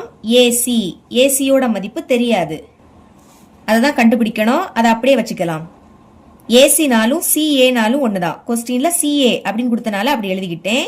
இனி ஏபி ஏபி இதோட மதிப்பு என்னது? 2.8 சென்டிமீட்டர், 2.8 எழுதிக்கலாம் சமம். இனி சிபி சில இருந்து பி இது நமக்கு 8 சென்டிமீட்டர், 8 எழுதிருங்க. பை பிக்யூ பில இருந்து கியூ 4 சென்டிமீட்டர், அப்ப 4 சமம். ஏபி ஏல இருந்து பி 6.5 சென்டிமீட்டர், 6.5 சென்டிமீட்டர். இனி ஏக்யூ ஏல இருந்து கியூ அதுவும் தெரியாது, அதை அப்படியே வச்சுக்கலாம். இப்ப என்ன பண்ண போறேன்னா ஃபர்ஸ்ட் உள்ள இத ரெண்டையும் எடுத்து சிஏவோட மதிப்பை கண்டுபிடிக்க போறேன். அடுத்து இத ரெண்டையும் எடுத்து ஏக்யூவோட மதிப்பு கண்டுபிடிக்கலாம். முதல்ல இத ரெண்டையும் எடுத்து எழுதிக்கலாமா? சிஏ பை 2.8 சமம் 8/4. இப்ப சிஏ அதை மட்டும் அங்க வச்சுக்கோங்க. பாக்கி எல்லாத்தையும் இங்க கொண்டு வந்துடலாம். முதல்ல இங்க என்னது இருக்கு? 8/4 இருக்கா?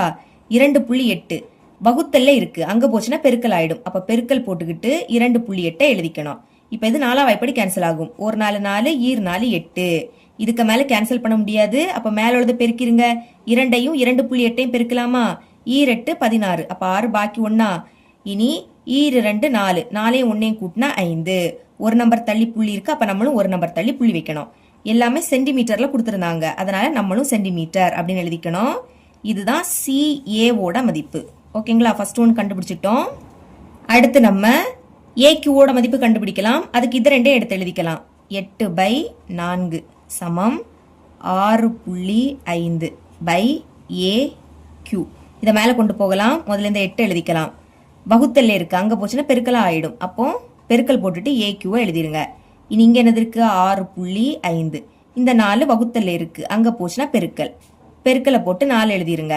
இனி ஏக்யூ தானே கண்டுபிடிக்கணும், அது மட்டும் அங்க இருக்கட்டு. இங்க என்னது இருக்கு? 6.5 பெருக்கல் 4. 8 இங்க பெருக்கல்ல இருக்கு, இங்க வந்து வகுத்தலாம் மாறும். பைக்கு கீழே அந்த 8 எடுத்து எழுதிக்கணும். இப்ப இது ரெண்டுமே 4 வாய்ப்படி கேன்சல் ஆகும். 1 4 4 ஈர் 4 8. இனி கேன்சல் பண்ண முடியாது. அப்ப மேல உள்ளதை பெருக்கிருங்க. 6.5ஐயும் 1ஐயும் பெருக்குனா 6.5 தான். பைக்கு கீழே 2 இருக்கு. இப்ப 2 வாய்ப்படி கேன்சல் ஆகும். 1 2 2 3 2 6. அடுத்து புள்ளி இருக்கு, நல்ல புள்ளி வச்சுக்கலாம். 5ல 2 எத்தனை வாட்டி இருக்கும்? 2 வாட்டி. ஈர் 2 4. இப்போ 5ல இருந்து 4 கழிச்சா பாக்கி 1. இங்க புள்ளி இருக்கிறதுனால நம்ம 0 போட்டுக்கலாம். இது இப்ப என்னது? 10. அப்ப I 2 10. இதுக்கு மேல கேன்சல் பண்ண முடியாது. அப்ப மேல பாக்கி என்னது இருக்கு? 3.25. கீழே 1ன்னு எழுதிக்காண்டாம். இதையும் சென்டிமீட்டர் அப்படின்னு எழுதிருங்க. இதுதான் ஏக்யூவோட மதிப்பு. கொஸ்டின்ல கேட்ட மாதிரி 2 மதிப்பை நம்ம கண்டுபிடிச்சிட்டோம். இவ்வளவு தான் இந்த சம். 7வது கொஸ்டின் பார்க்கலாம். கொடுக்கப்பட்ட படத்தில் OPRQ ஆனது சதுரம், அதாவது OPRQ இது வந்து சதுரம்னு கொடுத்திருக்காங்க. மற்றும் கோணம் MLN is equal to 90 degree. MLN சென்டர்ல என்னது இருக்கு? L தானே.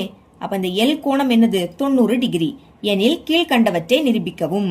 4 சப்டிவிஷன் கொடுத்திருக்காங்க, அதை நிரூபிக்கணும். சரிங்களா? முதல் இந்த படத்தை இங்க வரைஞ்சுக்கிட்டேன்.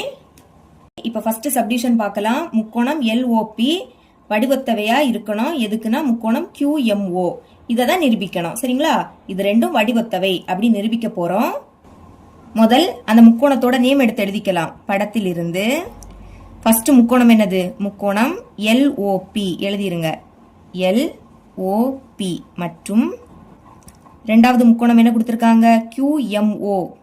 QMO வில் இப்ப படத்தை பாருங்க. LOP இந்த முக்கோணமும் அடுத்து QMO இந்த முக்கோணமும் வடிவொத்தவை அப்படி நிரூபிக்கணும். சரிங்களா? இந்த ரெண்டு முக்கோணமும் வடிவொத்தவை அப்படி நிரூபிக்க போறோம். வடிவொத்தவை அப்படி நிரூபிக்கணும்னா ரெண்டு கோணங்கள் நமக்கு சமமா இருக்கணும். இங்க L கோணம் 90 டிகிரி. அடுத்து பாருங்க, இது சதுரம் தானே. அப்போ இதுவும் என்னதான் இருக்கும்? 90 டிகிரியா தான் இருக்கும். இந்த முக்கோணத்துல Q கோணம் 90 டிகிரி, இந்த முக்கோணத்துல L கோணம் 90 டிகிரி. அப்ப இந்த ரெண்டு கோணமும் சமம். எழுதிக்கலாம். கோணம் L சமம் அடுத்து கோணம் Q ரெண்டுமே என்னது? 90 டிகிரி. இப்போ ஒரு கோணம் சமமாயிடுச்சு. அடுத்து பாருங்க, இப்போ ரெண்டு இணைகோடு இருக்குன்னா இதுல இந்த மாதிரி கிராஸா ஒரு கோடு போச்சுன்னா இந்த கோணமும் சமமா இருக்கும். அதாவது ஒத்த கோணங்கள் சமம். அதே மாதிரிதான் இங்கேயும் பாருங்க. முதல் OP இத கொஞ்சம் நீட்டிக்கலாம்.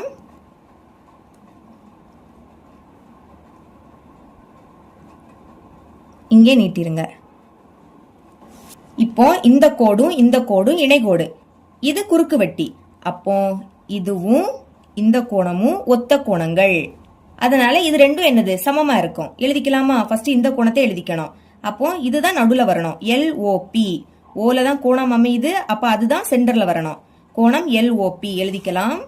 கோணம் LOP சமம் அடுத்து கோணம். இப்ப இந்த கோணம் எழுதிக்கலாமா? OMQ கோணம் OMQ ரெண்டுமே என்னது? சமம். காரணம் என்ன? ஒத்த கோணங்கள் சமம். அத பிராக்கெட்ல எழுதிக்கணும். ஒத்த கோணங்கள் சமம் எழுதியாச்சு. இப்ப இங்க ரெண்டு கோணங்கள் சமமா வந்துடுச்சு. அப்ப இது என்னது? வடிவொத்தவை.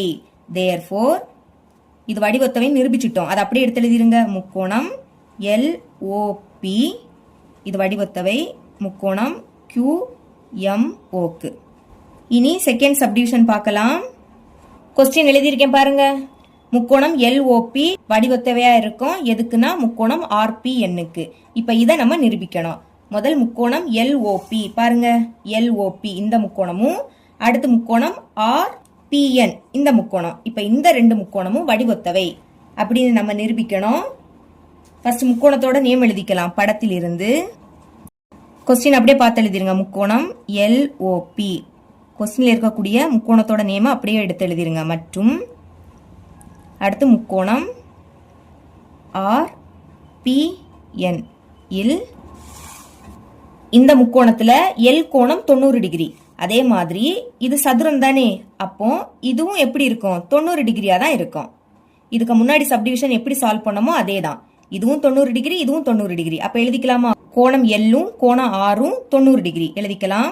கோணம் L சமம் கோணம் R is equal to 90 degree. இப்போ ஒரு கோணம் சமம் ஆயிடுச்சு. அடுத்ததும் பாருங்க. இப்ப இதுவும் இணைக்கோடா, இது குறுக்கு வெட்டி. அதனால இந்த கோணமும் இப்போ ஒத்த கோணங்கள். இந்த ரெண்டு கோணமும் எப்படி இருக்கும்? சமமா தான் இருக்கும். எழுதிக்கலாமா? முதல் இந்த கோணத்தை எழுதிக்கலாம். அப்ப P தான் சென்டர்ல வரணும். கோணம் LPO எழுதிக்கலாம். கோணம் LPO சமம் அடுத்து கோணம். இனி இந்த கோணம் எழுதிக்கணும். அப்ப PNR இதுதான் சென்டர்ல வரணும். PNR ரெண்டுமே என்னது? ஒத்த கோணங்கள். அப்ப பிராக்கெட்ல எழுதிருங்க. ஒத்த கோணங்கள் சமம். இங்கேயும் ரெண்டு கோணங்கள் சமம் ஆயிடுச்சு. therefore இது ரெண்டுமே வடிவொத்தவை தான். அப்ப அதை அப்படியே எடுத்து எழுதிருங்க. முக்கோணம் LOP முக்கோணம் RPN வடிவொத்தவை அப்படி நிரூபிச்சிட்டோம்.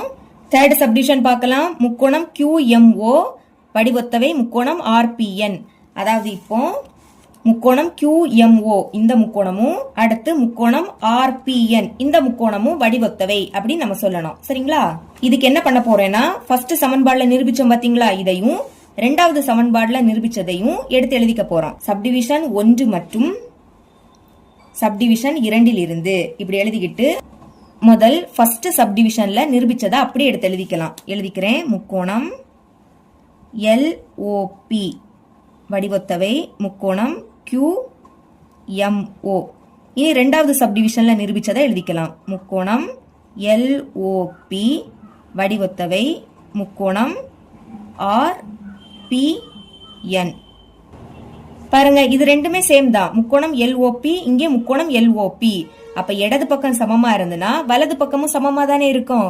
அப்ப வலது பக்கத்துல உள்ளது எழுதிக்கலாம். முதல்ல இதை எடுத்து எழுதிக்கிறேன். therefore முக்கோணம் QMO இந்த குறியீடு போடணும், வடிவொத்தவைக்கான குறியீடு போடணும். அடுத்து இதை எடுத்து எழுதிக்கலாம். முக்கோணம் RPN. இததான் நிரூபிக்க சொன்னாங்க. சரிங்களா? ரெண்டுமே வடிவொத்தவை அப்படி நிரூபிச்சிட்டோம். ஃபோர்த் சப்டிவிஷன் சால்வ் பண்ணலாம். இததான் நிரூபிக்கணும். அதுக்கு முன்னாடி சதுரம், நமக்கு கொஸ்டின்ல சதுரத்தோட நேம் என்ன கொடுத்திருந்தாங்க, OPRQ இருந்து சதுரத்தை பொறுத்த வரைக்கும் எல்லா பக்கமும் சமம். சரிங்களா? இப்ப இது சதுரம், நேம் கொடுக்கலாமா? இது O, இது P, இது R, இது Q. எல்லா பக்கமும் சமம். அப்ப பக்கங்களை சமம் போட்டு எழுதலாம். ஃபர்ஸ்ட் OQ சமம், அடுத்து QR சமம், இனி RP சமம், கடைசி PO. எல்லா பக்கங்களையும் சமம் போட்டு எழுதியாச்சு. இது இப்படியே இருக்கட்டு. கொஸ்டின்ல MQவும் RNும் இருக்கு. இது ரெண்டும் வார மாதிரி எடுத்துக்கணும். பாருங்க, தேர்ட் சப்டிவிஷன்ல MQ அடுத்து RN, இதுலதான் இது ரெண்டுமே இருக்கு. அப்ப இதை அப்படி எடுத்து எழுதிக்கலாமா? அதை எடுத்து எழுதியாச்சு. இப்ப இதை தான் பயன்படுத்த போறோம். போன சப்டிவிஷன்ல இது வடிவொத்தவை அப்படி நிரூபிச்சிட்டோம். அப்ப இதோட ஒத்த பக்கங்களோட விகிதம் சமமா இருக்கும். அதை எழுதிக்கலாம். கொஸ்டின்ல பாருங்க, MQ இருக்கு. MQ ஃபர்ஸ்ட் உள்ள ரெண்டும் QMனாலும் MQனாலும் ஒண்ணுதான். சரிங்களா? கொஸ்டின்ல MQன்னு கொடுத்திருக்கனால நானும் அதை அப்படியே எடுத்து எழுதிக்கிட்டேன்.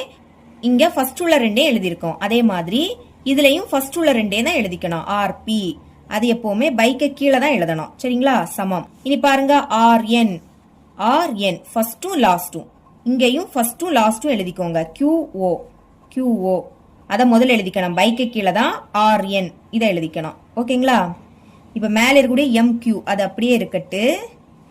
RN வகுத்தல் இருக்கு, மேல போயிடுச்சுன்னா பெருக்கல் ஆயிடும். அப்ப பெருக்கல் போட்டுக்கிட்டு தான் RN எழுதிக்கணும். சமம். இங்க மேல QO இருக்கு, RP வகுத்தல் இருக்கு, பெருக்கல் போட்டுட்டு தான் RP எழுதிக்கணும். இனி இது அப்படியே இருக்கட்டு. சமம் QO. பாருங்க, OQனாலும் QOனாலும் ஒண்ணுதான். இப்போ QOக்கு பதில் QRன்னு எழுதிக்க போறேன். ஏன்னா நிரூபிக்க வேண்டியதுல QR தான் இருக்கு. சதுரம்னா எல்லா பக்கமும் சமம். அப்போ QOக்கு பதில் QRன்னு எழுதிக்கலாமா? எழுதிக்கிறேன். பாருங்க, QR பெருக்கல். இனி RPக்கு பதில் எதை எழுதிக்கலாம்? QRன்னு எழுதிக்கலாம். QR. இப்ப பாருங்க, QR ரெண்டு வாட்டி இருக்கு. அப்ப அத ஒரு வாட்டி எழுதிக்கிட்டு ரெண்டு வாட்டி இருக்கிறதுனால அடுக்குல 2ன்னு எழுதிக்கணும். இந்த சைடுல உள்ளதை அப்படியே எடுத்து எழுதிக்கலாம். MQ பெருக்கல் RN. இததான் நிரூபிக்க சொன்னாங்க. சரிங்களா? ஆனா ஃபர்ஸ்ட் QR² இருக்கு. அதை இப்போ முதல்ல எடுத்து எழுதிக்கலாம். therefore QR² சமம். இனி இதை எடுத்து எழுதிக்கலாம். MQ பெருக்கல் RN என்பது நிரூபிக்கப்பட்டதுன்னு எழுதிக்கணும். இவ்வளவுதான் இந்த சம். எட்டாவது கொஸ்டின் பார்க்கலாம். முக்கோணம் ABC முக்கோணம் DEF ரெண்டுமே வடிவொத்தவை அப்படின்னு கொடுத்துட்டாங்க. முக்கோணம் ABCயின் பரப்பு 9 சென்டிமீட்டர் ஸ்கொயர், முக்கோணம் DEF இன் பரப்பு 16 சென்டிமீட்டர் ஸ்கொயர் மற்றும் BC is equal to 2.1 centimetre எனில் EF இன் நீளம் காண்க. இங்க முக்கோணம் ABC அதோட பரப்பு 9 சென்டிமீட்டர் ஸ்கொயர்னு கொடுத்திருக்காங்க. இனி முக்கோணம் DEF இதோட பரப்பு 16 சென்டிமீட்டர் ஸ்கொயர். ஒரு பக்க அளவு கொடுத்திருக்காங்க. BC is equal to 2.1 centimetre. நம்ம என்ன கண்டுபிடிக்கணும்னா EF இதோட நீளத்தை தான் கண்டுபிடிக்கணும். சரிங்களா? தீர்வு, நமக்கு ரெண்டு முக்கோணம் தந்திருக்காங்க. முக்கோணம் ABC இதோட பரப்பு 9 சென்டிமீட்டர் ஸ்கொயர், முக்கோணம் DEF இதோட பரப்பு 16 சென்டிமீட்டர் ஸ்கொயர். இனி BC இதோட நீளம் 2.1 சென்டிமீட்டர். நம்ம என்ன கண்டுபிடிக்கணும்னா EF இதோட நீளம் என்ன, அதை தான் நம்ம கண்டுபிடிக்கணும். சரிங்களா? எழுதிருக்கேன் பாருங்க. இரு வடிவொத்த முக்கோணங்களுடைய பரப்புகளின் விகிதமானது அவற்றின் ஒத்த பக்கங்களுடைய வர்க்கங்களின் விகிதத்திற்கு சமம். இங்க கொஸ்டின்ல ரெண்டுமே வடிவொத்த முக்கோணங்கள் அப்படின்னு கொடுத்துட்டாங்க. இந்த மாதிரி இரு வடிவொத்த முக்கோணங்களுடைய பரப்புகளின் விகிதம் எதற்கு சமமா இருக்கும்னா அவற்றின் ஒத்த பக்கங்களுடைய வர்க்கங்களின் விகிதத்திற்கு சமமா இருக்கும். எழுதும் போது உங்களுக்கு இன்னும் புரியும். முதல் இரு வடிவொத்த முக்கோணங்களுடைய பரப்புகளின் விகிதம் அதை நான் எழுதிக்க போறேன். வேற எதுவுமே இல்ல. இந்த முக்கோணம் இருக்கு பாத்தீங்களா, இதோட பரப்பை நான் விகிதமா எழுதிக்க போறேன். விகிதம் அப்படின்னா பின்னமா எழுதுறதுதான். எழுதிக்கலாம். முக்கோணம் ஏபிசியின் பரப்பு, முக்கோணம் ஏபிசியின் பரப்பு. இனி பைக்கு கீழே இந்த முக்கோணம், முக்கோணம் டிஇஎஃப்பின் பரப்பு, முக்கோணம் டிஇஎஃப்பின் பரப்பு இஸ் ஈக்குவல் டு. இப்ப இது எதற்கு சமமா இருக்கும்னா ஒத்த பக்கங்களுடைய வர்க்கங்களின் விகிதத்திற்கு சமமா இருக்கும். ஃபர்ஸ்ட் நான் ஒத்த பக்கங்களை விகிதமா எழுதிக்கிறேன். அடுத்து அதை வர்க்கப்படுத்தலாம். நமக்கு கொஸ்டின்ல என்ன கண்டுபிடிக்க கேட்டிருந்தாங்க? இஎஃப், இதோட நீளம் தான் கேட்டிருந்தாங்க. அப்போ அது வார மாதிரி எழுதிக்கணும். பாருங்க, இஎஃப் லாஸ்ட் இருக்கக்கூடிய 2. அப்போ பைக்கு கீழே இஎஃப் எழுதிருங்க. கீழே லாஸ்ட் உள்ள 2 தானே எடுத்துக்கிட்டோம். அப்ப மேலையும் லாஸ்ட் இருக்கக்கூடிய 2 தான் எடுத்துக்கணும். B C. இப்போ விகிதமா நம்ம எழுதிட்டோம். இனி இதை வர்க்கப்படுத்தணும். வேற எதுவுமே இல்லை. ஹோல் ஸ்கொயர் அப்படின்னு போட்டாலே போதும். இதை ரீட் பண்ணி இதை மட்டும் எழுதிட்டீங்கன்னா ஈஸியா ஆன்சர் கண்டுபிடிக்கலாம். இனி மதிப்பை பிரதியிடுங்க. முக்கோணம் ஏபிசியின் பரப்பு 9 சென்டிமீட்டர் ஸ்கொயர், முக்கோணம் டிஎஃப்பின் பரப்பு 16 சென்டிமீட்டர் ஸ்கொயர் சமம் பிசியோட நீளம் 2.1 சென்டிமீட்டர் பை இஎஃப். அதான் கண்டுபிடிக்கணும். அது அப்படியே இருக்கட்டு. இனி இந்த ஹோல் ஸ்கொயர். அடுத்த ஸ்டெப்ல இந்த ஸ்கொயர் இந்த சைடு கொண்டு வரலாம். ஸ்கொயர் இந்த சைடு வந்தனா ரூட்டா மாறும். 9 எப்படி எழுதலாம்? 3 ஸ்கொயர்னு எழுதிக்கலாம். 3 ஸ்கொயரோட மதிப்பு 9 தான். 16 எப்படி எழுதலாம்னா 4 ஸ்கொயர்னு எழுதிக்கலாம். சமம் ஸ்கொயர் போயிடுச்சுன்னா பாக்கி என்னது இருக்கும்? 2.1 பைக்கு கீழே இஎஃப். இனி இந்த ரூட்டை போட்டுருங்க. பாருங்க, ஸ்கொயர் ரெண்டுக்குமே பொதுவா இருக்கு. அப்போ ஹோல் ஸ்கொயர்னு எழுதிக்கலாமா? முதல் 3/4 எழுதிக்கிட்டு ஹோல் ஸ்கொயர் போட்டுருங்க. சமம் இங்கே அப்படியே தான் இருக்கும். 2.1 பை இஎஃப். இனி இந்த ரூட்டும் இந்த ஸ்கொயரும் கேன்சல் ஆயிடும். பாக்கி என்னது இருக்கும்? 3/4 இஸ் ஈக்குவல் டு 2.1 பைக்கு கீழே இஎஃப். இனி இஎஃப் தான் கண்டுபிடிக்கணும். அதனால அதை மேலே கொண்டு போகலாம். ஃபர்ஸ்ட் அங்குள்ளதை எழுதிருங்க. 3 இது வகுத்தல்ல இருக்கு. மேலே போயிடுச்சுன்னா பெருக்கல் ஆயிடுமா? பெருக்கல் போட்டுட்டு தான் இஎஃப் எழுதிக்கணும். சமம் இங்க மேல 2.1 இருக்கு, 4 வகுத்தல்ல இருக்கு. அங்க போயிடுச்சுன்னா பெருக்கல் ஆயிடும். இப்ப இஎஃப் மட்டும் இங்க வச்சுக்கோங்க. சமம் அந்த சைடு 2.1 பெருக்கல் 4 இருக்கு, 3 பெருக்கல் இருக்கு. இங்க வந்து வகுத்தல மாறுமா? அப்ப பைக்கு கீழே 3 எழுதிக்கணும். இப்ப இது ரெண்டுமே 3 எப்படி கேன்சல் ஆகும்? 1 3 3. முதல் இந்த புள்ளியை மறந்துருங்க. அப்ப என்னது? 21. 7 3 21. ஒரு நம்பர் தள்ளி புள்ளி இருக்கா? அப்ப நம்மளும் ஒரு நம்பர் தள்ளி புள்ளி வைக்கணும்.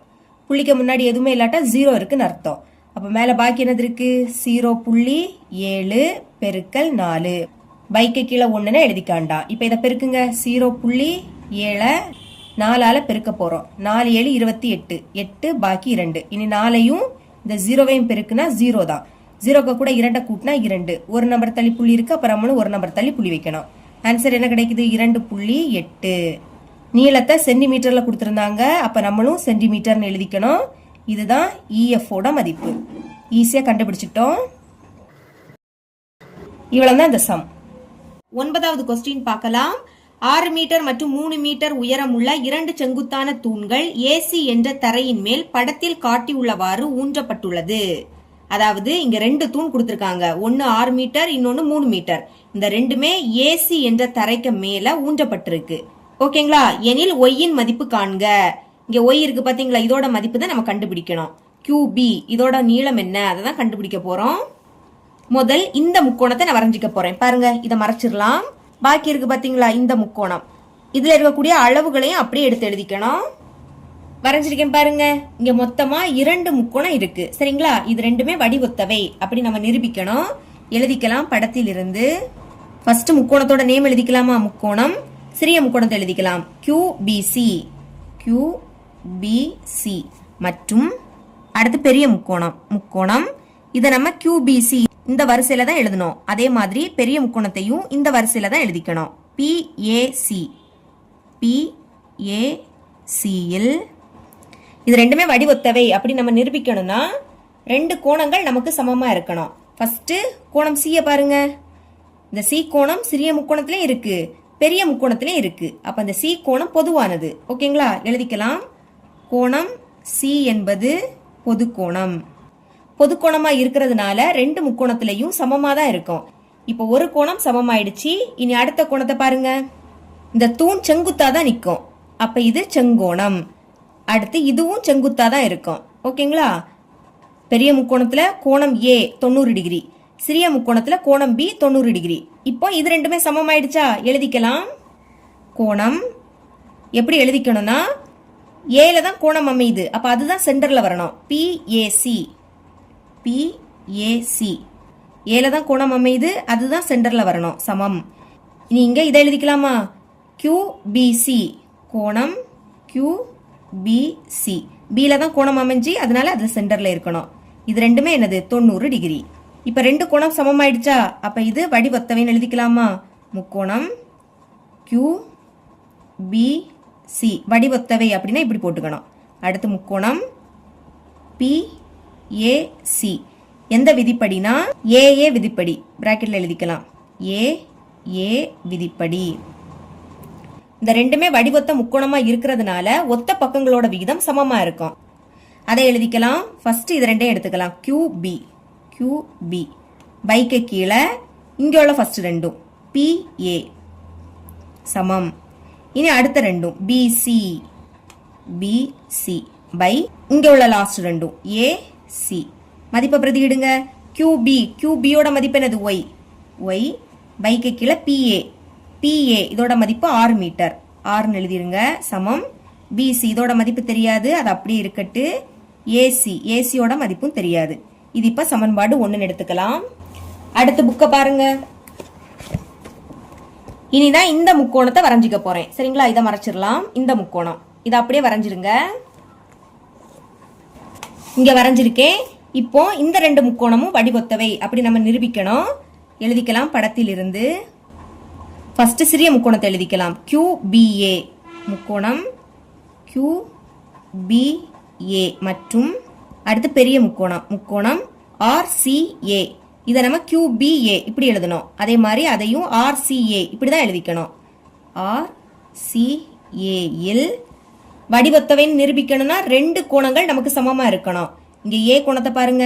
இந்த ஏ கோணம் சிறிய முக்கோணத்திலே இருக்கு, பெரிய முக்கோணத்திலே இருக்கு.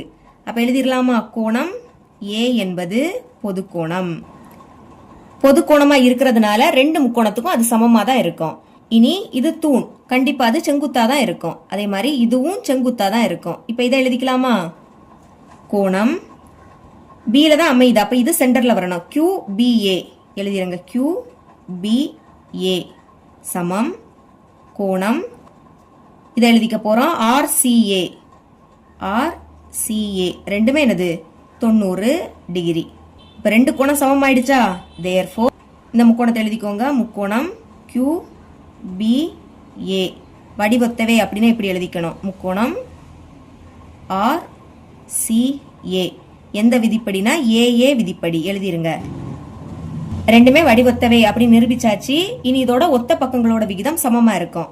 முதல் QB, QB பைக்கு கீழே இங்கோட ஃபர்ஸ்ட் ரெண்டும் RC, RC சமம்.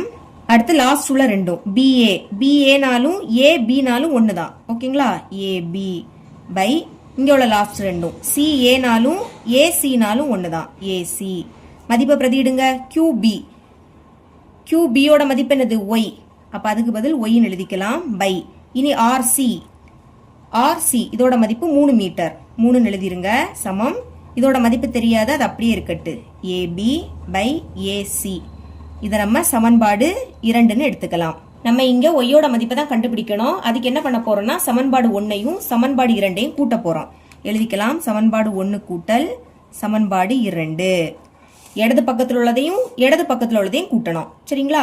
இங்க ஒய் பை 6 இருக்கு. எழுதிருங்க. ஒய் பை 6 கூட்டுறதுனால கூட்டல். இங்க இடது பக்கம் ஒய் பை 3 சமம். இனி வலது பக்கத்தில் உள்ளதையும் வலது பக்கத்தில் உள்ளதையும் கூட்டுங்க. BC by AC, BC by AC கூட்டல் இங்க என்னது இருக்கு? AB by AC, B by AC. குறுக்கு பெருக்கல் பெருக்கலாம். இந்த 3ஐயும் ஒய்யையும் பெருக்குங்க. பெருக்குனா 3y சென்டர்ல பிளஸ்ஸா. இனி 6ஐயும் ஒய்யையும் பெருக்குனா 6y பை. இப்போ கீழே உள்ள இதை ரெண்டையும் பெருக்குங்க. 6 3 18 சமம். பகுதியில் ரெண்டுமே சேமா இருக்கா? அப்போ அதை ஒரு வாட்டி எழுதுனா போதும். ஏசி மேல உள்ளதை அப்படியே கூட்டி எழுதிடணும். பிசியையும் ஏபியையும் கூட்டினா பிசி கூட்டல் ஏபி தான். முதல் நான் ஏபி எழுதிக்கிறேன். ஏபி கூட்டல் அடுத்து பிசி எழுதிக்கலாம். பிசி சென்டர்ல பிளஸ். அப்ப கூட்டுங்க. 3ஐயும் 6ஐயும் கூட்டினா 9. 2லயும் ஒய் இருக்கு, அதை ஒரு வாட்டி எழுதிக்கலாம். கீழே 18 இருக்கு சமம். ஏபி கூட்டல் பிசி. இதுக்கு பதில் என்ன எழுதிக்க போறோம்னா பாருங்க, ஏபி பிசி இது ரெண்டையும் கூட்டினா என்ன கிடைக்கும்? ஏசி. ஏபியையும் பிசியையும் சேர்த்தா என்ன கிடைக்கும்? மொத்தமும் கிடைக்கும். அப்ப அதுக்கு பதில் ஏசின்னு எழுதிக்கலாமா? இதுக்கு பதில் ஏசின்னு எழுதிக்கலாம். பைக்கு கீழே என்னது இருக்கு? ஏசி. இப்ப கேன்சல் பண்ணலாமா? 9ஆம் வாய்ப்படி கேன்சல் ஆகும். 9 9 ஈர் 9 18. இதுக்கு மேல கேன்சல் பண்ண முடியாது. மேல 1ன்னு எழுதிக்காண்டாம். இந்த ஒய்ய மட்டும் எழுதிருங்க. பைக்கு கீழே என்னது இருக்கு? 2 இருக்கு சமம். இங்கே கேன்சல் ஆயிடும். ரெண்டுமே சேமா இருக்கு, கேன்சல் ஆயிடும். கேன்சல் ஆயிடுச்சுன்னா 1 இருக்குன்னு அர்த்தம். இனி ஒய் தானே வேணும், ஒய்யை மட்டும் வச்சுக்கோங்க. சமம். கீழே உள்ள 2ஐயும் இந்த 1ஐயும் பெருக்கலாம். பெருக்குன்னு என்ன கிடைக்கும்? ஈர் 1 2. நமக்கு எல்லாமே மீட்டர்ல கொடுத்துருக்காங்க. அப்ப இதையும் மீட்டர்ல தான் எழுதிக்கணும். ஃபைனலா ஒய்யோட மதிப்பை கண்டுபிடிச்சிட்டோம். இவ்வளவுதான் இந்த சம். 10வது கொஸ்டின் பார்க்கலாம். கொடுக்கப்பட்ட முக்கோணம் PQRின் ஒத்த பக்கங்களின் விகிதம் 2/3 என அமையுமாறு ஒரு வடிவொத்த முக்கோணம் வரைக. அதாவது முக்கோணம் PQRக்கு வடிவொத்த முக்கோணம் வரையணும். ஓகே, ஃபர்ஸ்ட் உதயப்படம் வரைஞ்சிக்கலாம். இங்க சின்னதா ஒரு முக்கோணம் வரைங்க. இதுதான் முக்கோணம் PQR. இனி அதோட ஒத்த பக்கங்களின் விகிதம் 2/3ன்னு கொடுத்துருக்காங்க. அளவு காரணியில 2/3 லெஸ் தேன் 1ன்னு கொடுத்துருக்காங்க. அதாவது 1 விடைக்கும் 2/3 சிறிய எண். இந்த மாதிரி 1 விடைக்கும் சிறிய மதிப்பு கொடுத்திருந்தா வடிவொத்த முக்கோணம் இந்த முக்கோணத்துக்கு உள்ளதான் அமையும். ஓகே, நீ அதை வரைஞ்சிக்கலாம். அதுக்கு PR என்கிற கோட்டு துண்டுக்கு இணையாக ஒரு இணைகோடு வரைய போறேன். சரிங்களா? இப்ப இதுக்கு நேம் கொடுக்கலாம். இது Pனா இந்த புள்ளி P டேஸ். இனி இது Rனா இந்த புள்ளி R டேஸ்.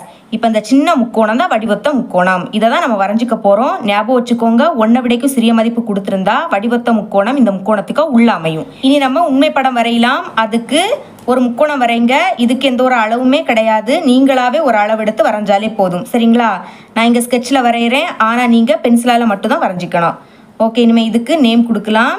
இது P, இது Q, இது R.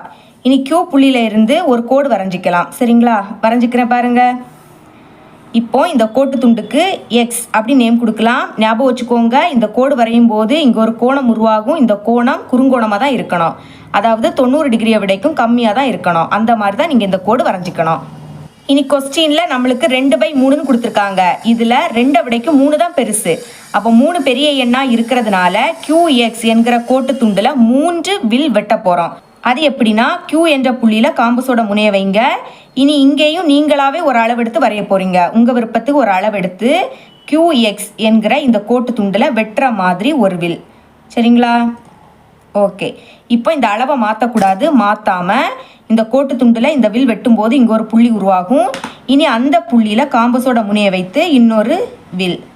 இனி இந்த புள்ளியில காம்பஸோட முனைய வைத்து இன்னொரு வில்.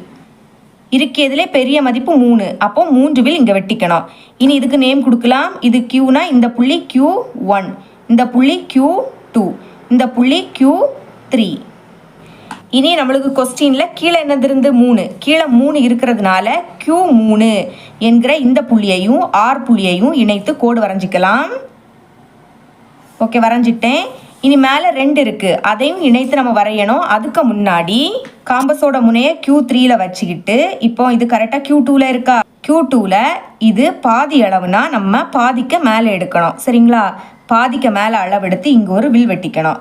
ஓகே, இப்போ இந்த அளவை மாற்றாம Q2 மேலே 2 இருந்து அப்போ Q2 என்கிற இந்த புள்ளியில வைத்து இங்கே ஒரு வில் வெட்டிக்கணும். இனி இந்த வில்லோட அளவை காம்பஸில் எடுக்க போறீங்க.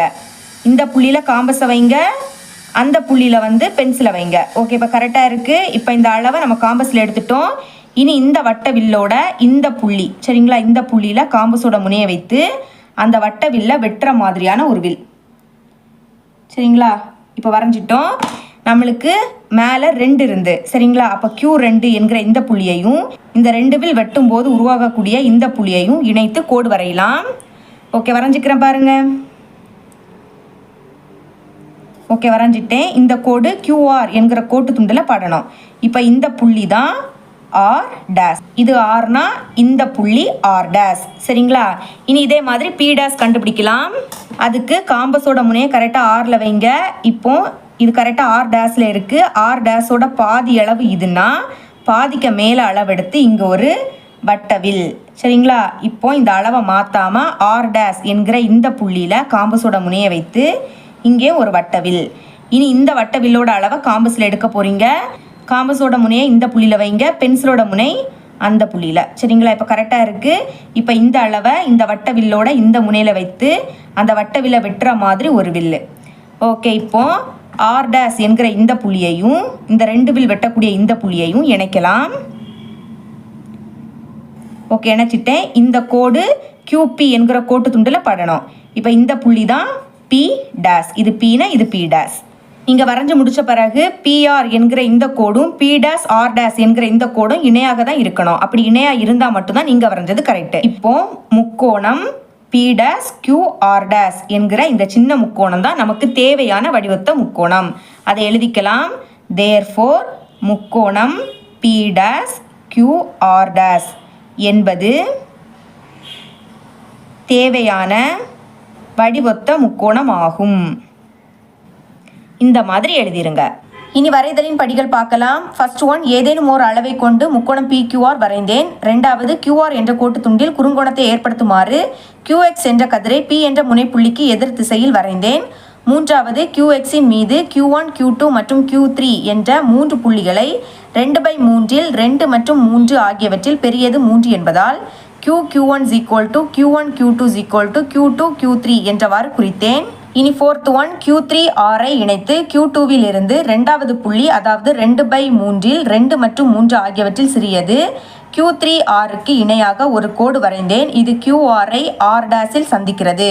இனி ஐந்தாவது, R டேஸில் இருந்து RPக்கு இணையாக வரையப்படும் கோடு QPஐ P டேஸில் சந்திக்கிறது. முக்கோணம் P டேஸ் QR டேஸின் பக்கங்கள் முக்கோணம் PQRின் ஒத்த பக்கங்களின் அளவில் 3/2 பங்கு ஆகும். முக்கோணம் P டேஸ் QR டேஸ் ஆனது தேவையான வடிவத்த முக்கோணம் ஆகும். இந்த மாதிரி எழுதிருங்க. சரிங்களா? இவ்வளவுதான் அந்த சம். இது 11வது கொஸ்டின் பார்க்கலாம்.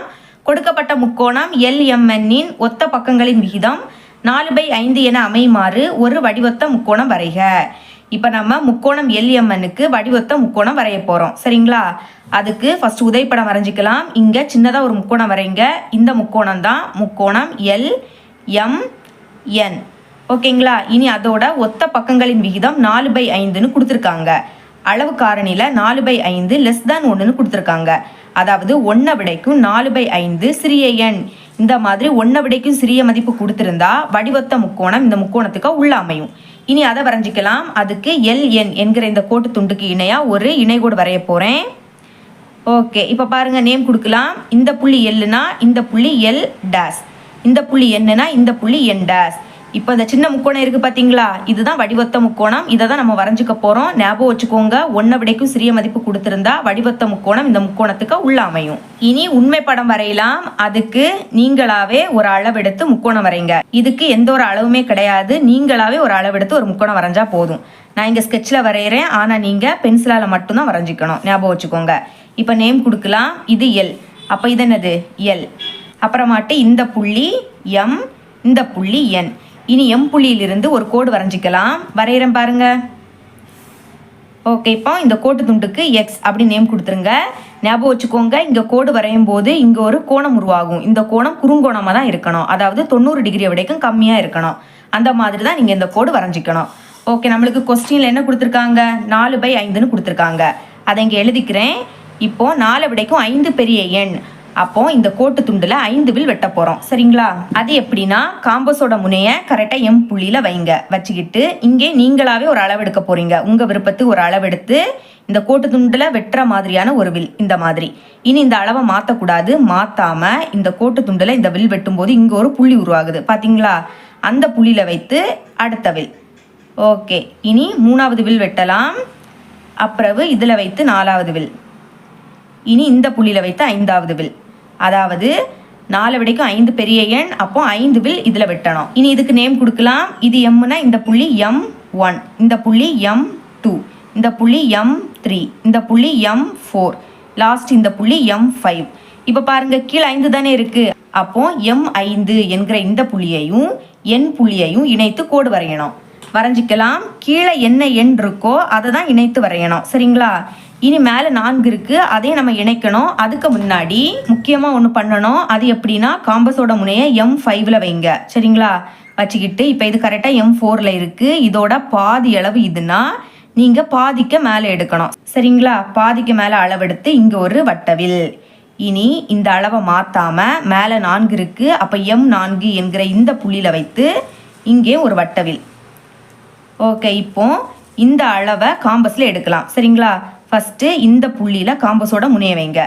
அடுத்த அந்த சைடு பென்சிலோட முனைய வைங்க. சரிங்களா? கரெக்டாக இருக்குது. இப்போ இந்த அளவை நான் காம்பஸில் எடுத்துட்டேன். இனி இந்த வட்ட வில்லோட இந்த புள்ளி இருக்கு இல்லையா, அந்த புள்ளியில் வைத்து அந்த வட்ட வில்லை வெட்டுற மாதிரியான ஒரு வில் இந்த மாதிரி. இனி நம்மளுக்கு மேலே 4 இருக்குது. அப்போ M4 என்கிற இந்த புள்ளியையும் இந்த 2 வில் வெட்டும் போது உருவாகக்கூடிய இந்த புள்ளியையும் இணைக்க போகிறோம். சரிங்களா? இணைக்கலாம். இணைக்கும் போது கவனமாக இருக்கணும், ஏன்னா அது இணையாக இருக்கணும். சரிங்களா? ஓகே, இப்போ நம்ம வரைகிற கோடு MN என்கிற கோட்டு துண்டில் படணும். இப்போ பாருங்க இது இணையாக இருக்குது. இப்போ நேம் கொடுக்கலாம். இது என்னன்னா இந்த கோட்டு துண்டில் படக்கூடிய இந்த புள்ளி N டேஸ். இதே மாதிரி L டேஸ் கண்டுபிடிக்கணும். அது எப்படின்னா காம்பஸோட முனையை N புள்ளியில் வைங்க. இப்போ N டேஸ்ல இருக்கு. இதோட பாதி அளவு இதுன்னு வச்சுக்கோங்க. பாதிக்கு மேலே எடுக்கணும். சரிங்களா? பாதிக்கு மேலே அளவெடுத்து இங்கே ஒரு வட்ட வில். இனி இந்த அளவை மாற்றாம N டேஸ் என்கிற இந்த புள்ளியில் வைத்து இங்கே இன்னொரு வட்டவில். இப்போ இந்த வட்டவில்லோட அளவை காம்பஸில் எடுக்க போறீங்க. இந்த புள்ளியில் காம்பஸோட முனைய வைங்க. அந்த புள்ளி சரிங்களா, இந்த புள்ளியில் பென்சிலோட முனைய வைங்க. இப்போ கரெக்டாக இருக்குது. இப்போ இந்த அளவை இந்த வட்டவில்லோட இந்த புள்ளியில் வைத்து அந்த வட்டவில்லை வெட்டுற மாதிரியான ஒரு வில் இந்த மாதிரி வரைஞ்சிருங்க. இப்போ N டேஸ் என்கிற இந்த புள்ளியையும் இந்த 2 வில் வெட்டக்கூடிய இந்த புள்ளியையும் இணைக்க போகிறோம். அந்த கோடு ML என்கிற கோட்டு துண்டில் படணும். ஓகே, இணைக்கலாமா? பாருங்க இணைச்சிட்டேன். இப்போ இந்த 2 கோடும் இணையாக இருக்குது. இதுக்கு நேம் கொடுக்கலாம். இது எல்லுனா இந்த புள்ளி L டேஸ். இப்போ இந்த சின்ன முக்கோணம் L டேஸ் MN டேஸ் என்கிற இந்த முக்கோணம் தான் நமக்கு தேவையான வடிவத்த முக்கோணம். எழுதிக்கலாம். தேர்ஃபோர் முக்கோணம் L டேஸ் MN டேஸ் என்பது தேவையான வடிவத்த முக்கோணம் ஆகும். இந்த மாதிரி எழுதிருங்க. இனி வரைதலின் படிகள் பார்க்கலாம். ஃபர்ஸ்ட் ஒன், ஏதேனும் ஓர் அளவை கொண்டு முக்கோணம் LMNஐ வரைந்தேன். செகண்ட் ஒன், MN என்ற கோட்டு துண்டில் குறுங்கோணத்தை ஏற்படுத்துமாறு MX என்ற கதிரை L என்ற முனைப்புள்ளிக்கு எதிர் திசையில் வரைந்தேன். தேர்ட் ஒன், MXின் மீது M1, M2, M3, M4 மற்றும் M5 என்ற 5 புள்ளிகளை M1 is equal to M1, M2 is equal to M2, M3 is equal to M3, M4 is equal to M4, M5 என்றவாறு குறித்தேன். அப்புறம் ஃபோர்த் ஒன், M5 எண்ணை இணைத்து M4இலிருந்து M5 எண்ணுக்கு இணையாக ஒரு கோடு வரைந்தேன். இது MNஐ N டேஸில் சந்திக்கிறது. இனி ஃபிஃப்த் ஒன், N டேஸிலிருந்து NLக்கு இணையாக வரையப்படும் கோடு MLஐ L டேஸில் சந்திக்கிறது. முக்கோணம் L டேஸ் MN டேஸின் பக்கங்கள் முக்கோணம் LMNஇன் ஒத்த பக்கங்களின் அளவில் 5/4 பங்கு ஆகும். முக்கோணம் L டேஸ் MN டேஸ் ஆனது தேவையான வடிவத்த முக்கோணம் ஆகும். இந்த மாதிரி எழுதிருங்க. இவ்வளவுதான் இந்த சம். 12வது கொஸ்டின் பார்க்கலாம். கொடுக்கப்பட்ட முக்கோணம் ABCயின் ஒத்த பக்கங்களின் விகிதம் 6/5 என அமையுமாறு ஒரு வடிவத்த முக்கோணம் வரைக. நம்ம இங்க வடிவத்த முக்கோணம் வரையணும். அதுக்கு முன்னாடி அளவு காரணியை பாருங்க. 6/5 கிரேட்டர் than 1. நடுவுல கிரேட்டர் than இருக்கு. அதாவது 1 விடைக்கும் இந்த 6/5 தான் பெருசு. ஞாபகம் வச்சுக்கோங்க. கீழே இருக்கக்கூடிய எண்ணை விடைக்கும் மேல இருக்கக்கூடிய எண் பெரிய எண்ணா இருந்துன்னா கண்டிப்பா அது 1 விடைக்கும் பெருசா தான் இருக்கும். ஓகே, இங்க 1 விடைக்கும் பெரிய பின்னம் கொடுத்திருக்கனால வடிவத்த முக்கோணம் ஏபிசிக்கு வெளியே அமையும். புரியுதா? 1 விடைக்கு இது பெருசு, அதனால வடிவத்த முக்கோணம் ஏபிசிக்கு வெளியே அமையும். ஓகே, உதவி படம் வரையும் போது உங்களுக்கு இன்னும் புரியும். உதவி படம் இந்த மாதிரி சின்னதா ஒரு முக்கோணம் வரைஞ்சுக்கோங்க. இப்போ இந்த கோடுக்கு இணையா இணைகோடு வரைஞ்சிடலாம். ஓகே, இப்ப நேம் கொடுக்கலாமா? இந்த சிறிய முக்கோணம் தான் முக்கோணம் ஏபிசி. இந்த புள்ளிக்கு ஏன்னு நேம் கொடுக்கலாம். இந்த புள்ளி பி, இந்த புள்ளி சி. இப்ப இது ஏனா இந்த புள்ளிக்கு ஏ டேஸ் அப்படி நேம் கொடுங்க. இது சி, அதனால இதுக்கு சி டேஸ் நேம் கொடுக்கலாம். இந்த பெரிய முக்கோணம் இருக்கு பாத்தீங்களா, அதுதான் வடிவொத்த முக்கோணம். அதை தான் வரைஞ்சிக்க போறோம். உண்மை படம் முதல்ல இந்த சிறிய முக்கோணத்தை வரைஞ்சிக்கலாம். ஓகே, நீங்களாவே ஒரு அளவெடுத்து சின்னதா ஒரு முக்கோணம் வரைங்க. வரைஞ்சிக்கிறேன். ஆனா சின்னதா வரைஞ்சிங்கன்னா உங்களுக்கு ஈஸியா இருக்கும். ஓகேங்களா? இங்கேயும் ஒரு கோடு நேம் கொடுக்கலாம். ஏபிசி. இப்ப இந்த புள்ளிக்கு ஏன்னு நேம் கொடுங்க. இந்த புள்ளி பி, இது சி. சரிங்களா? இனி பி புள்ளியில இருந்து ஒரு கோடு வரைஞ்சிக்கலாம். வரைஞ்சிக்கிறேன். இந்த மாதிரி கொஞ்சம் நீளமா வரைஞ்சிக்கோங்க. இங்க அம்புகுறி, இந்த கோடுக்கு எக்ஸ் அப்படி நேம் கொடுக்கலாம். இந்த கோடு வரையும் போது இங்க ஒரு கோணம் உருவாகும். இந்த கோணம் குறுங்கோணமா தான் இருக்கணும். அதாவது 90 டிகிரி விடைக்கும் கம்மியா இருக்கணும். அந்த மாதிரி தான் நீங்க வரைஞ்சிக்கணும். கொஸ்டினை பாருங்க. 6/5 கொடுத்திருக்காங்க. இப்ப இதுல எது பெருசு? 6 தானே பெருசு. அப்ப இந்த கோடுல 6 வில் வெட்டிக்க போறோம். ஓகேங்களா? இப்ப காம்பஸோட முனைய பி புள்ளியில வைங்க. வச்சிட்டேன். இங்கே நீங்க தான் அளவெடுக்கணும். சரிங்களா? கொஞ்சம் சின்னதும் இல்லாம பெருசும் இல்லாம மீடியமா ஒரு அளவெடுத்து இந்த கோடுல வெட்டுறது மாதிரி இப்படி ஒரு வில். ஓகேங்களா? இனி இந்த அளவை மாத்தக்கூடாது. மாத்தாம இந்த கோடுல இந்த வில் வெட்டும் போது இங்க ஒரு புள்ளி உருவாகுது பாத்தீங்களா? அதுல வைத்து மறுபடியும் ஒரு வில். இந்த மாதிரி 6 வில் வெட்டணும். 1 2, அடுத்து 3 4 5 6 நேம் கொடுக்கலாம். இது பீனா இந்த புள்ளிக்கு B1 நேம் கொடுங்க. அடுத்த புள்ளி B2, இந்த புள்ளி B3, இது B4, இந்த புள்ளி B5, கடைசியா இந்த புள்ளி B6. இப்ப கீழே என்னது இருக்கு? 5 இருக்கு. அதனால B5 என்கிற இந்த புள்ளியையும் C புள்ளியையும் இணைத்து கோடு வரையலாம். B5ஐயும் C-ஐயும் இணைக்கணும். இணைச்சிருங்க. இணைச்சாச்சு. அடுத்து மேல இருக்கக்கூடிய எண் பெரிய எண். மேல இந்த மாதிரி பெரிய எண் இருந்துன்னா BC என்கிற இந்த கோடை இன்னும் கொஞ்சம் கூட நீட்டிக்கணும். நீட்டிக்கலாம். அதே மாதிரி AB இந்த கோடை நீட்டிக்கலாம். இப்போ காம்பஸோட முனைய B5ல வைங்க. வச்சிட்டேன். இது கரெக்டா B4ல இருக்கு. இப்ப இதுல இது பாதி அளவு. நம்ம என்ன பண்ணணும்? பாதிக்கு மேல எடுக்கணும். மறக்க கூடாது. பாதிக்கு மேல எடுத்து இங்க ஒரு வில். ஓகேங்களா? இனி இந்த அளவை மாத்தாம B6லயும் வைத்து இன்னொரு வில். சரிங்களா? இப்போ இந்த கோண அளவை காம்பஸ்ல எடுக்கலாம். இங்க காம்பஸோட முனை, அங்க பென்சிலோட முனை. பாத்தீங்களா? கரெக்டா இருக்கு. நான் பெண்ணால வரைகிறேன். நீங்க பென்சிலால மட்டும்தான் வரைஞ்சிக்கணும். இந்த அளவை மாத்தக்கூடாது. மாத்தாம இந்த வில்லுல இந்த புள்ளியில வைத்து அதை வெட்டுறது மாதிரி ஒரு வில். இனி B6 என்கிற இந்த புள்ளியையும் இந்த 2 வில் வெட்டும் போது உருவாகக்கூடிய இந்த புள்ளியையும் இணைத்து கோடு வரையலாம். வரைஞ்சுக்கிறேன். ஓகேங்களா? இந்த மாதிரிதான் நீங்க வரையணும். அது இந்த கோடுல தொடணும். பாருங்க, இந்த 2 கோடு இணையா இருக்கு. இப்ப இது சீனா இந்த புள்ளிக்கு C டேஷ் நேம் கொடுங்க. அடுத்து காம்பஸோட முனைய C புள்ளியில வைங்க. ஓகே, இது இப்ப C டேஷ்ல இருக்கா? அதுல இது பாதி அளவு. நம்ம என்ன பண்ணணும்? பாதிக்க மேல எடுக்கணும். எடுத்து C புள்ளியில வைத்து இங்க ஒரு வில். ஓகே, திரும்பவும் இந்த அளவை மாத்தக்கூடாது. மாத்தாம C டேஷ்ல வைத்து அடுத்து ஒரு வில். வெட்டியாச்சா? இப்போ இந்த அளவை காம்பஸ்ல எடுக்கலாம். இங்க காம்பஸோட முனை, அங்க பென்சிலோட முனை. கரெக்டா இருக்கு. இந்த வில்லுல இந்த புள்ளியில வைத்து அந்த வில்ல வெட்டுறது மாதிரி ஒரு வில். இப்ப C டேஷ் என்கிற இந்த புள்ளியையும் இந்த 2 வில் வெட்டும் போது உருவாகக்கூடிய இந்த புள்ளியையும் இணைத்து கோடு வரையலாம். வரைஞ்சுக்கிறேன். பாருங்க, இந்த கோடும் இணையாதான் இருக்கு. இது ஏன்னா இந்த புள்ளிக்கு A டேஷ் அப்படி நேம் கொடுக்கலாம். இங்க ஒரு அம்புகுறி, இங்கேயும் அம்புகுறி. இப்ப இந்த பெரிய முக்கோணம் இருக்கு பாத்தீங்களா? முக்கோணம் A dash B C dash. இதுதான் நமக்கு தேவையான வடிவொத்த முக்கோணம். எழுதிக்கலாம்.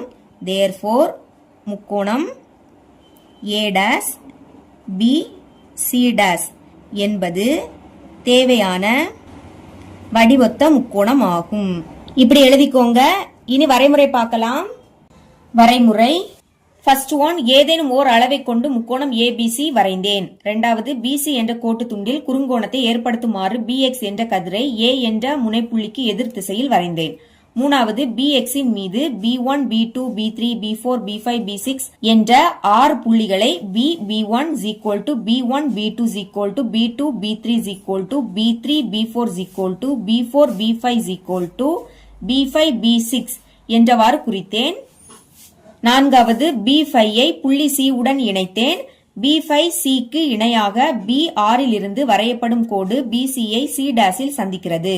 ஐந்தாவது முக்கோணம் A'BC' ஆனது தேவையான வடிவொத்த முக்கோணம் ஆகும். இப்படி எழுதிக்கோங்க. இவ்வளவுதான் இந்த சம். 13வது கொஸ்டின் பார்க்கலாம். கொடுக்கப்பட்ட முக்கோணம் PQR இன் ஒத்த பக்கங்களின் விகிதம் 7/3 என்றவாறு ஒரு வடிவொத்த முக்கோணம் வரைக.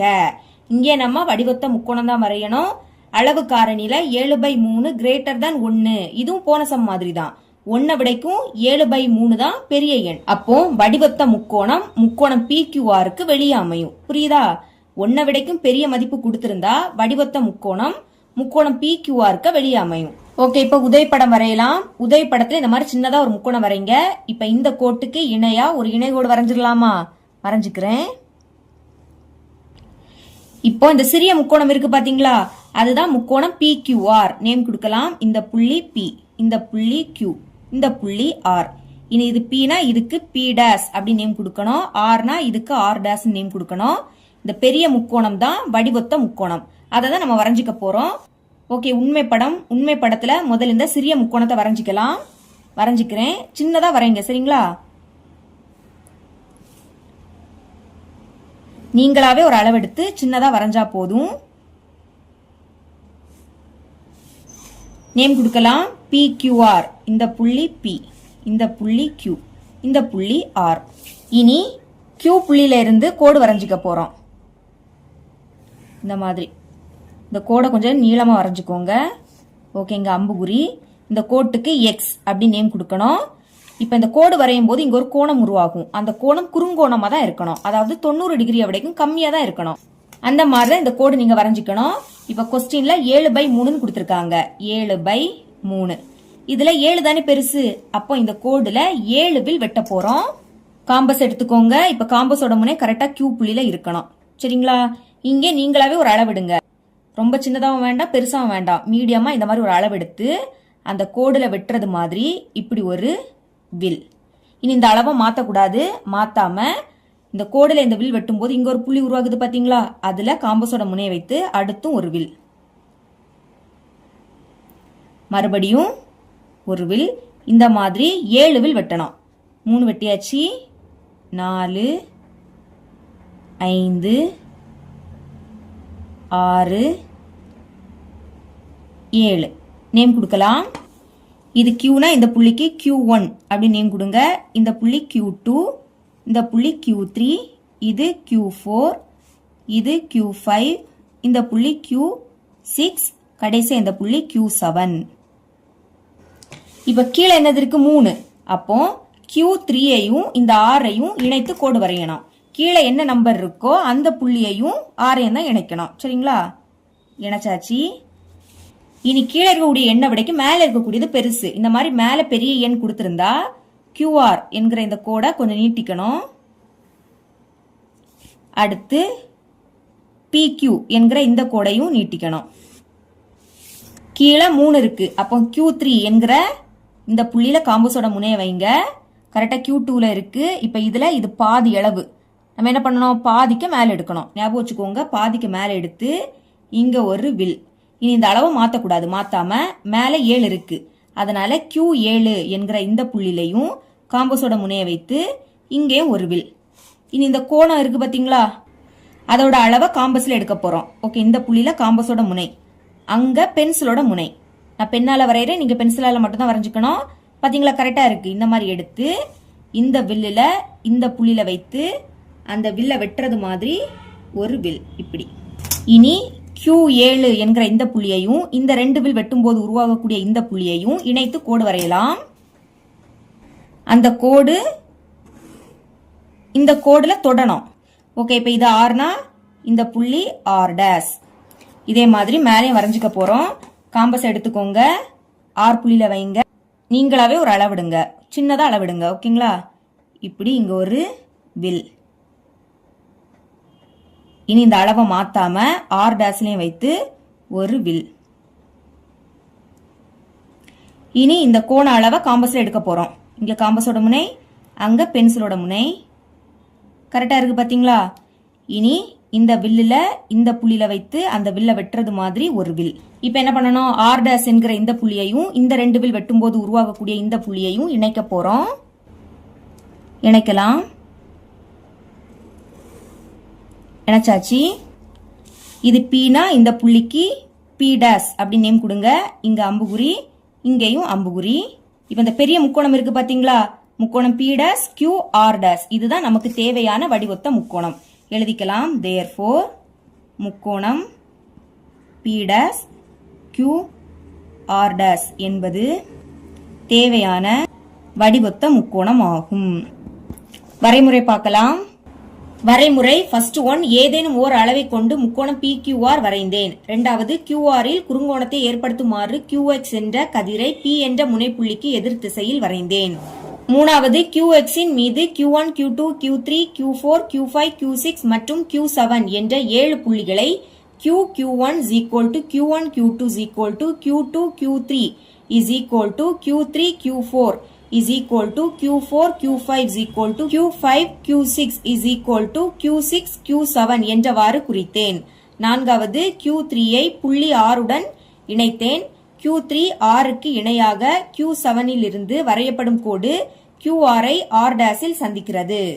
ஐந்தாவது, R டேஷில் இருந்து RPக்கு இணையாக வரையப்படும் கோடு QP ஐ P டேஷில் சந்திக்கிறது. முக்கோணம் P டேஷ் QR டேஷ் ஆனது தேவையான வடிவொத்த முக்கோணம் ஆகும். இப்படி எழுதிக்கோங்க. இதோட இந்த பயிற்சி முடியுது. என்னோட டீச்சிங் உங்களுக்கு பிடிச்சிருந்ததுன்னா மறக்காம நம்ம சேனலை சப்ஸ்கிரைப் பண்ணி கூடவே பக்கத்துல இருக்கிற பெல் ஐக்கனை கிளிக் பண்ணுங்க. அப்பதான் நம்ம அப்லோட் பண்ற வீடியோட நோட்டிபிகேஷன் உங்களுக்கு உடனே வரும். தேங்க்ஸ் ஃபார் வாட்சிங்.